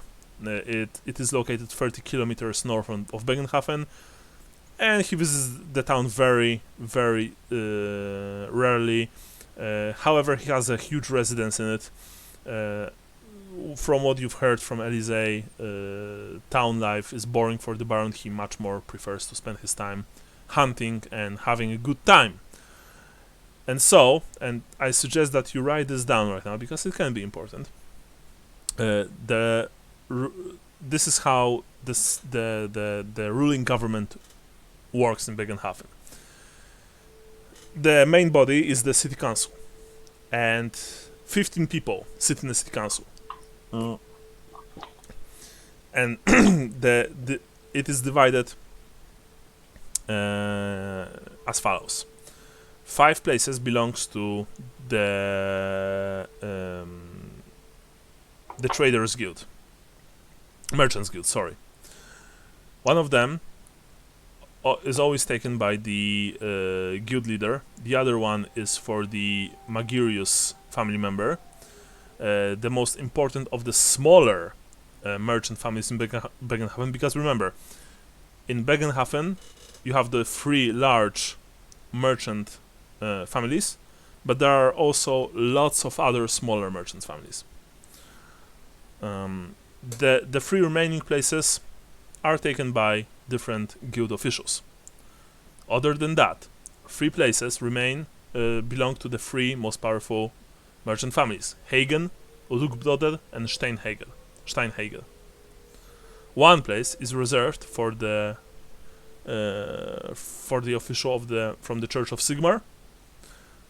5 places is divided between the Medics Guild, the seamstress, the coachman, the dockers, and the wait a second. What was the word? I think there is a. Say 5. Wait. The 5th one is the. Let me tell you. Gravediggers. That's right. Gravediggers. Okay, so hold on a second. So 5 places. 5 places. 5 places is divided between the guilds of medics, seamstresses, coachmen, dockers. The guys working at the docks. Yeah. And Yeah. gravediggers. And 1 place is reserved for the leader of a coalition of other guilds. For example, what's the word? Jewelers Guild, blacksmiths, stonemasons. There's the much smaller guilds, of which there are quite a few, and they are not as that important. And apparently, Gustav, you learned that, of course, the council, agrees on decisions in almost every single aspect when it comes to running the city. To actually pass, to actually pass the vote, most of the members must just give their votes on it. But even so, very often voting is just a formality, because the merchant factions have a huge advantage in the council. So, for example, to get 8 votes, all it takes is for the families of Hagen, Rugbroder, and Steinhager to vote together with the representatives of the Merchants Guild. So yeah. And this is the talk that you've been given, Gustav, for now when it comes to Bögenhafen. If you want to learn more, then you will probably need to speak in the town itself, because during the evening of this very day that when you helped Elise and when you rescued the 2 halflings, Johannes, you see that you're approaching the that you're actually approaching slowly, you think, the town. However, first of all, the sky is overcast with gray clouds, and very soon it starts to rain. That's not especially pleasant, of course. Although I presume that you have some kind of a hood, so whatever, right? Mm-hmm. But just as you think that you reach Bögenhafen, you can actually see the river. It's and the town itself. Johannes, you hear behind you, and Lambert, you hear this too, the sound of hooves, the sound of galloping horses, actually. Do you turn around, both of you? Yeah. Yeah. You see road wardens galloping towards you. Their horses look exhausted. The road wardens the road wardens approach this strange like double vehicle that you have. There are 5 of them, and one of them raises his hand in a gesture for you to stop. You can see that that even though they are tired, they are very well armed and armored. Leather and mail armor. They have swords at their saddles, shields. Each of them is also armed with a pistol. 2 of them have those like they have few javelins strapped to their saddles, and they all of course wear long cloaks to protect them from the cold and the rain. "Hold there! Stop!" says probably their leader. You guess. "In the name of the law, and in the name of the Graf Grünberg, we must conduct a search of those vehicles."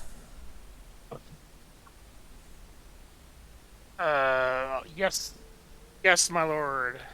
Not your Yes, lord, sir. boy. Yeah, I know, But- I know, whatever. Stop the coach. Yeah. Everyone get out, he says. And so, oh, by the way, 2 of them approach you, Gaston. Even though you're a knight, they look kind of uneasy on you, but one of them says, Sir Knight, I would ask you to get down from your horse." Why? Because Oh shit! we must search your belongings, sir. I don't have any belongings. You don't have like sacks on your attached to your saddle, nothing like that? Nothing for you to look in. No, I'm asking as a GM. Oh, Uh, I don't think. I mean, I think all I have is my craft, and that's on me, and just and I think everyone else was carrying all the food and supplies in that wagon. You see that the guards look kind of uneasy, but one of them says, "Well, all right, but I would like for you to step down from the horse all the same." It'll make you happy. I will step down. "Thank you," he Aw. says. By the way, the coach stopped. You, Gustav, you hear as do your fellow travelers. That they also hear this commotion. You hear the words, of course, because this is a coach, not a soundproof vehicle. So you know that the road wardens will want the word with you. Okay. So do you get? Elise says, "I have nothing to hide," and she just gets out. Halflings as well. What are you going to do, Gustav? I get out and I keep my right arm kind of tucked in and look like a cripple. You know what I mean? As I do it. Okay. Clutching real quick. Go ahead. Sorry, out Andy. of character. How much longer do you think we're gonna go? 10 minutes, perhaps. Okay. I probably need to go. I wanted to stay for the end, but I probably need to go ahead and go. Okay, so tell you what, you can go, and because this is not really like important right now, so Yeah, we can pick it up next time. Yeah. Isn't this a good place to stop? actually, yeah, we can pick it up next time. Just a question for you, Andy: are you going to be here next time? Should be. Okay. Man, unless something crazy happens. Okay, so Your kid is due early or late November? Late November. all right. Hopefully. Yeah, we're still there. All right. Hopefully it's not early. But Yeah, hopefully it's not early. Yeah, hopefully it's not like Buckwalter. Jesus. All right, so we can stop here. We'll make the road warden scene next time, I think. So before you go, Andy, are we still able to play this month? Is my question. So because it's either 27th of October or 3rd of November. It's up to you guys, really. I think either one's fine. All right, the rest. 27 is good to me. I think 27th would be slightly better for me.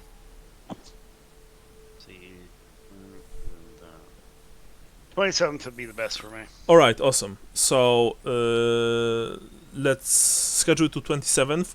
The same time right now is fine. Whatever. Sorry. That works for me, or the regular time works too. It doesn't matter. Okay, so whatever's best for you guys. Because I'm going to have birthing school this weekend, and I should be home late afternoon, so it would probably be better for me to start at our normal time, so like 6:30 p.m. my time, just to make sure. Okay. Okay. I wouldn't stress about it, Michael. I think you're gonna give birth to a beautiful child. I know. It's so modern. Just remember to push. Oh, of course. I push every day. Really open those hips up. Yeah.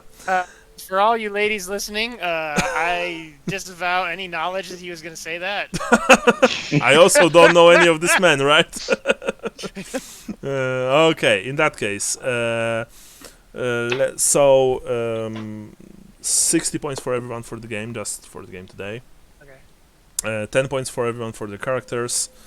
10 points for Gustav. Sorry, actually, places of birth. Gustav, Marienburg. I said something about how you mentioned the merchants essentially. Oh, by the way, 10 points because you stood up when Lambert told that it's a pirate city. I really like that. You were like, I think you were rather angry when he said that, right?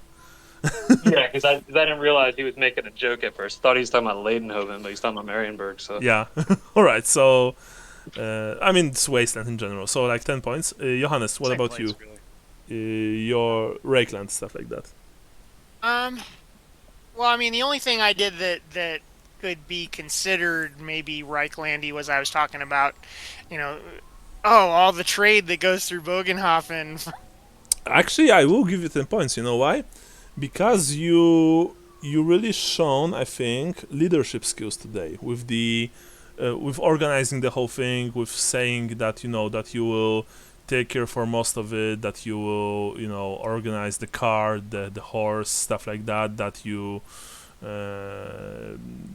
like this is what it means to be Reiklander. It means to take charge. You were given the task by Hanna's father, and you decided to act on it. So, you didn't say that we must. I'm not going to pay for everything myself. No, I have a job. I'm going to pay for everything myself. You guys will follow me. We have this, and this to do, or that to do. I like that. I think that was rather Rakelandy. Plus, what you've mentioned about Bögenhafen, I can give you 10 points for that. Lambert, what about you? I tried to recognize the halfling names, and barring that, that's the only thing I can really think of mentioning the moot. Yeah. So I think I can give you 5 points for that. Like that wasn't much, but it happens. Gaston, what about you? I said only a bitch would use. would use a firearm. Okay, I can give you 5 points. I mean, yeah, that's on the edge, language-wise. But yeah, you're good. You're right. I can give you 5 points. That is a well-documented opinion of Bretonians about the Empire. Yeah. They're just jealous. It comes up so in like every Warhammer Fantasy book that has Bretonians and Empire interaction. It's just like handguns are stupid. Okay, so right, that's that. We after that we have religion. Gustav, 10 points for you. Very nice. Johannes, what about you? I don't think I did anything very religious today, I have to say. Yeah, me too. But it's fine. Lambert, what about you? Run out. Raising You the did. sign of Yeah. Ranulf. I can give you 5 points, and I think I'll give 5 points to Gaston because he also mentioned lady a few times. Literally a few times, but I also that's did fine. mention the lady. Yeah, but Well, Gaston. well, I was gonna say, place of birth. I also like rushed ahead to try to be like chivalrous and check on the woman. Oh, right. So, of course, sorry, because I forgot about you, sorry. 10 points, yeah, because you were just running forward full speed.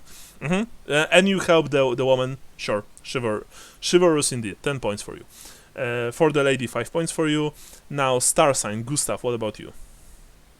The dancer, desirable, amorous, scornful. I got pissed at Lambert when he said the Marienburg's a pirate town, but we already used that for something else. Yeah. I think that you also... Oh, yeah, I know. When Gaston wanted to give you the sword, you stood your ground, you looked him in the eye, you didn't took no shit from him. I think that also fits, right? Desirable, amorous, maybe, yeah. Wait, is that an amorous when Gaston handed you the sword? That's not amorous. Yeah. Well, yeah, maybe I'm being too liberal with that. What I meant was that you stood your ground. You know what I mean? You were like, wait, what's the name of your star sign, by the way? The dancer? The dancer, scornful, maybe, I guess. Yeah, scornful. Yeah, I think. Like, I was just looking at it a different way. yeah. No, I can give you 5 points for that. Sure. Johannes, what about you? Star sign. I don't even remember what my star sign was. I remember that you have some really stupid. I have my doom is stupid. Yeah, and please let's just say my that star you. sign is I is could have the sworn I piper. heard something bang. The Piper, okay. Diplomatic, cunning, shady. Diplomatic, I would say. Yeah, we were diplomatic enough with the road wardens and with the woman. I think I will give you 10 points, sure. Lambert, what about you? Wyman the anchorite, all about caution. Yeah, caution. 10 points, 10 points, sure. Sneaking to the forest, making sure we had food beforehand, staying with the cart when we stayed at inns. Patient, methodical. Sure, of course. Very uncharacteristically Lambert. Yeah, sure thing. Gaston? Mine's the drummer. It's excessive, hedonistic, and celebratory. Which, the drummer and my dooming are almost like the same, though. Can be the same in some cases. Like some of the things I was going to say, I think, go towards my dooming more than the star sign. So. Yeah, I will give you 10 because you were like... I saw today that you were excessive a few times, I think. Hedonistic, not exactly, but remember, you don't have to be hedonistic all the time. It even says, a character born under the sign tends to be extreme in any decision he makes, taking things further than most. So, I think I saw that today. I can give you 10 points. Dooming, Gustav, what about you? Thou shalt sup from the cup of corruption. I gave Johannes my full backing with my investments. I'm all in. Okay, 10 points. Very, very cool explanation. I like that a lot. Sure. Johannes, what about you? The peacock thing. It occurs to me that we Sean, were supposed to redo our dooms. Before next game, please reroll the doom. Let's say that during 2 months you found a strange woman in the city and she gave you a new dooming, stuff like that. And let's reroll. If you once again get this one, reroll it further. Does that also apply to Gaston? Because I know he was trying to do that too. Yeah, I think I found a way to work mine. So okay, so if you're comfortable with that, Andy, sure. You can keep yours. Yeah. For now, Lambert, you're dooming. Thy tongue shall be thy undoing. Yeah, 10 points. I made a joke that almost got me attacked. Yeah, 10 points, sure. I really like the thing with the tree and the pistol, I have 10 invisible warriors right next to me. You just don't see them. Okay, 10 points. And Gaston, you're dooming? So at one point, Lambert said, should we just put him out of his misery? And I said, I can take care of that. Okay. Because mine's indulgence in thy dark desires shall end thee. Very nice. And then nice. also I screamed, save some for me. Okay, 10 I points. wanted to kill somebody. Absolutely, yeah. Very cool. Very cool, Andy. I love it. Good job. Now I will give Lambert. I will give you 5 points for Halfling, of course, and I will give you 5 points for thinking about the provisions for the road. So that you won't need to eat at the inns, but you will use your skills to actually get food along the way. That was very cool. I mean, it didn't exactly push the scenario forward, but that was good enough idea for me to, I think, give you extra points. Johannes, I will give you 5 points for tying the cars together. That was pretty nice idea. I didn't thought about that, so so that was that. Okay. I'll take it. Yeah, because otherwise you probably wouldn't be able to. You would have to leave the coach or the cart, because even though drive is a basic skill, someone who would be without the skill would have to roll for that, so that would be hard. Other than that, I don't think that there's anything else. Gustav, I gave you the points for for the Sharia investment when it comes to religion, so I think that's that. Andy needs to go. These are the points, and I'll hear from you on the 27th of October. Did we get base points this time? 60 points. 60 points base. 60, okay. Yeah. So I got for Gustav 105, for Lambert 110, for Gaston 105, and I got 95. Yeah. Yep. Yeah. So thank you very much. I'll hear from, as I've said, or rather see you virtually, of course, on the 27th of October. Take care, guys. Great. Bye bye. All right. You too. Thanks. Bye-bye. Cool. See ya.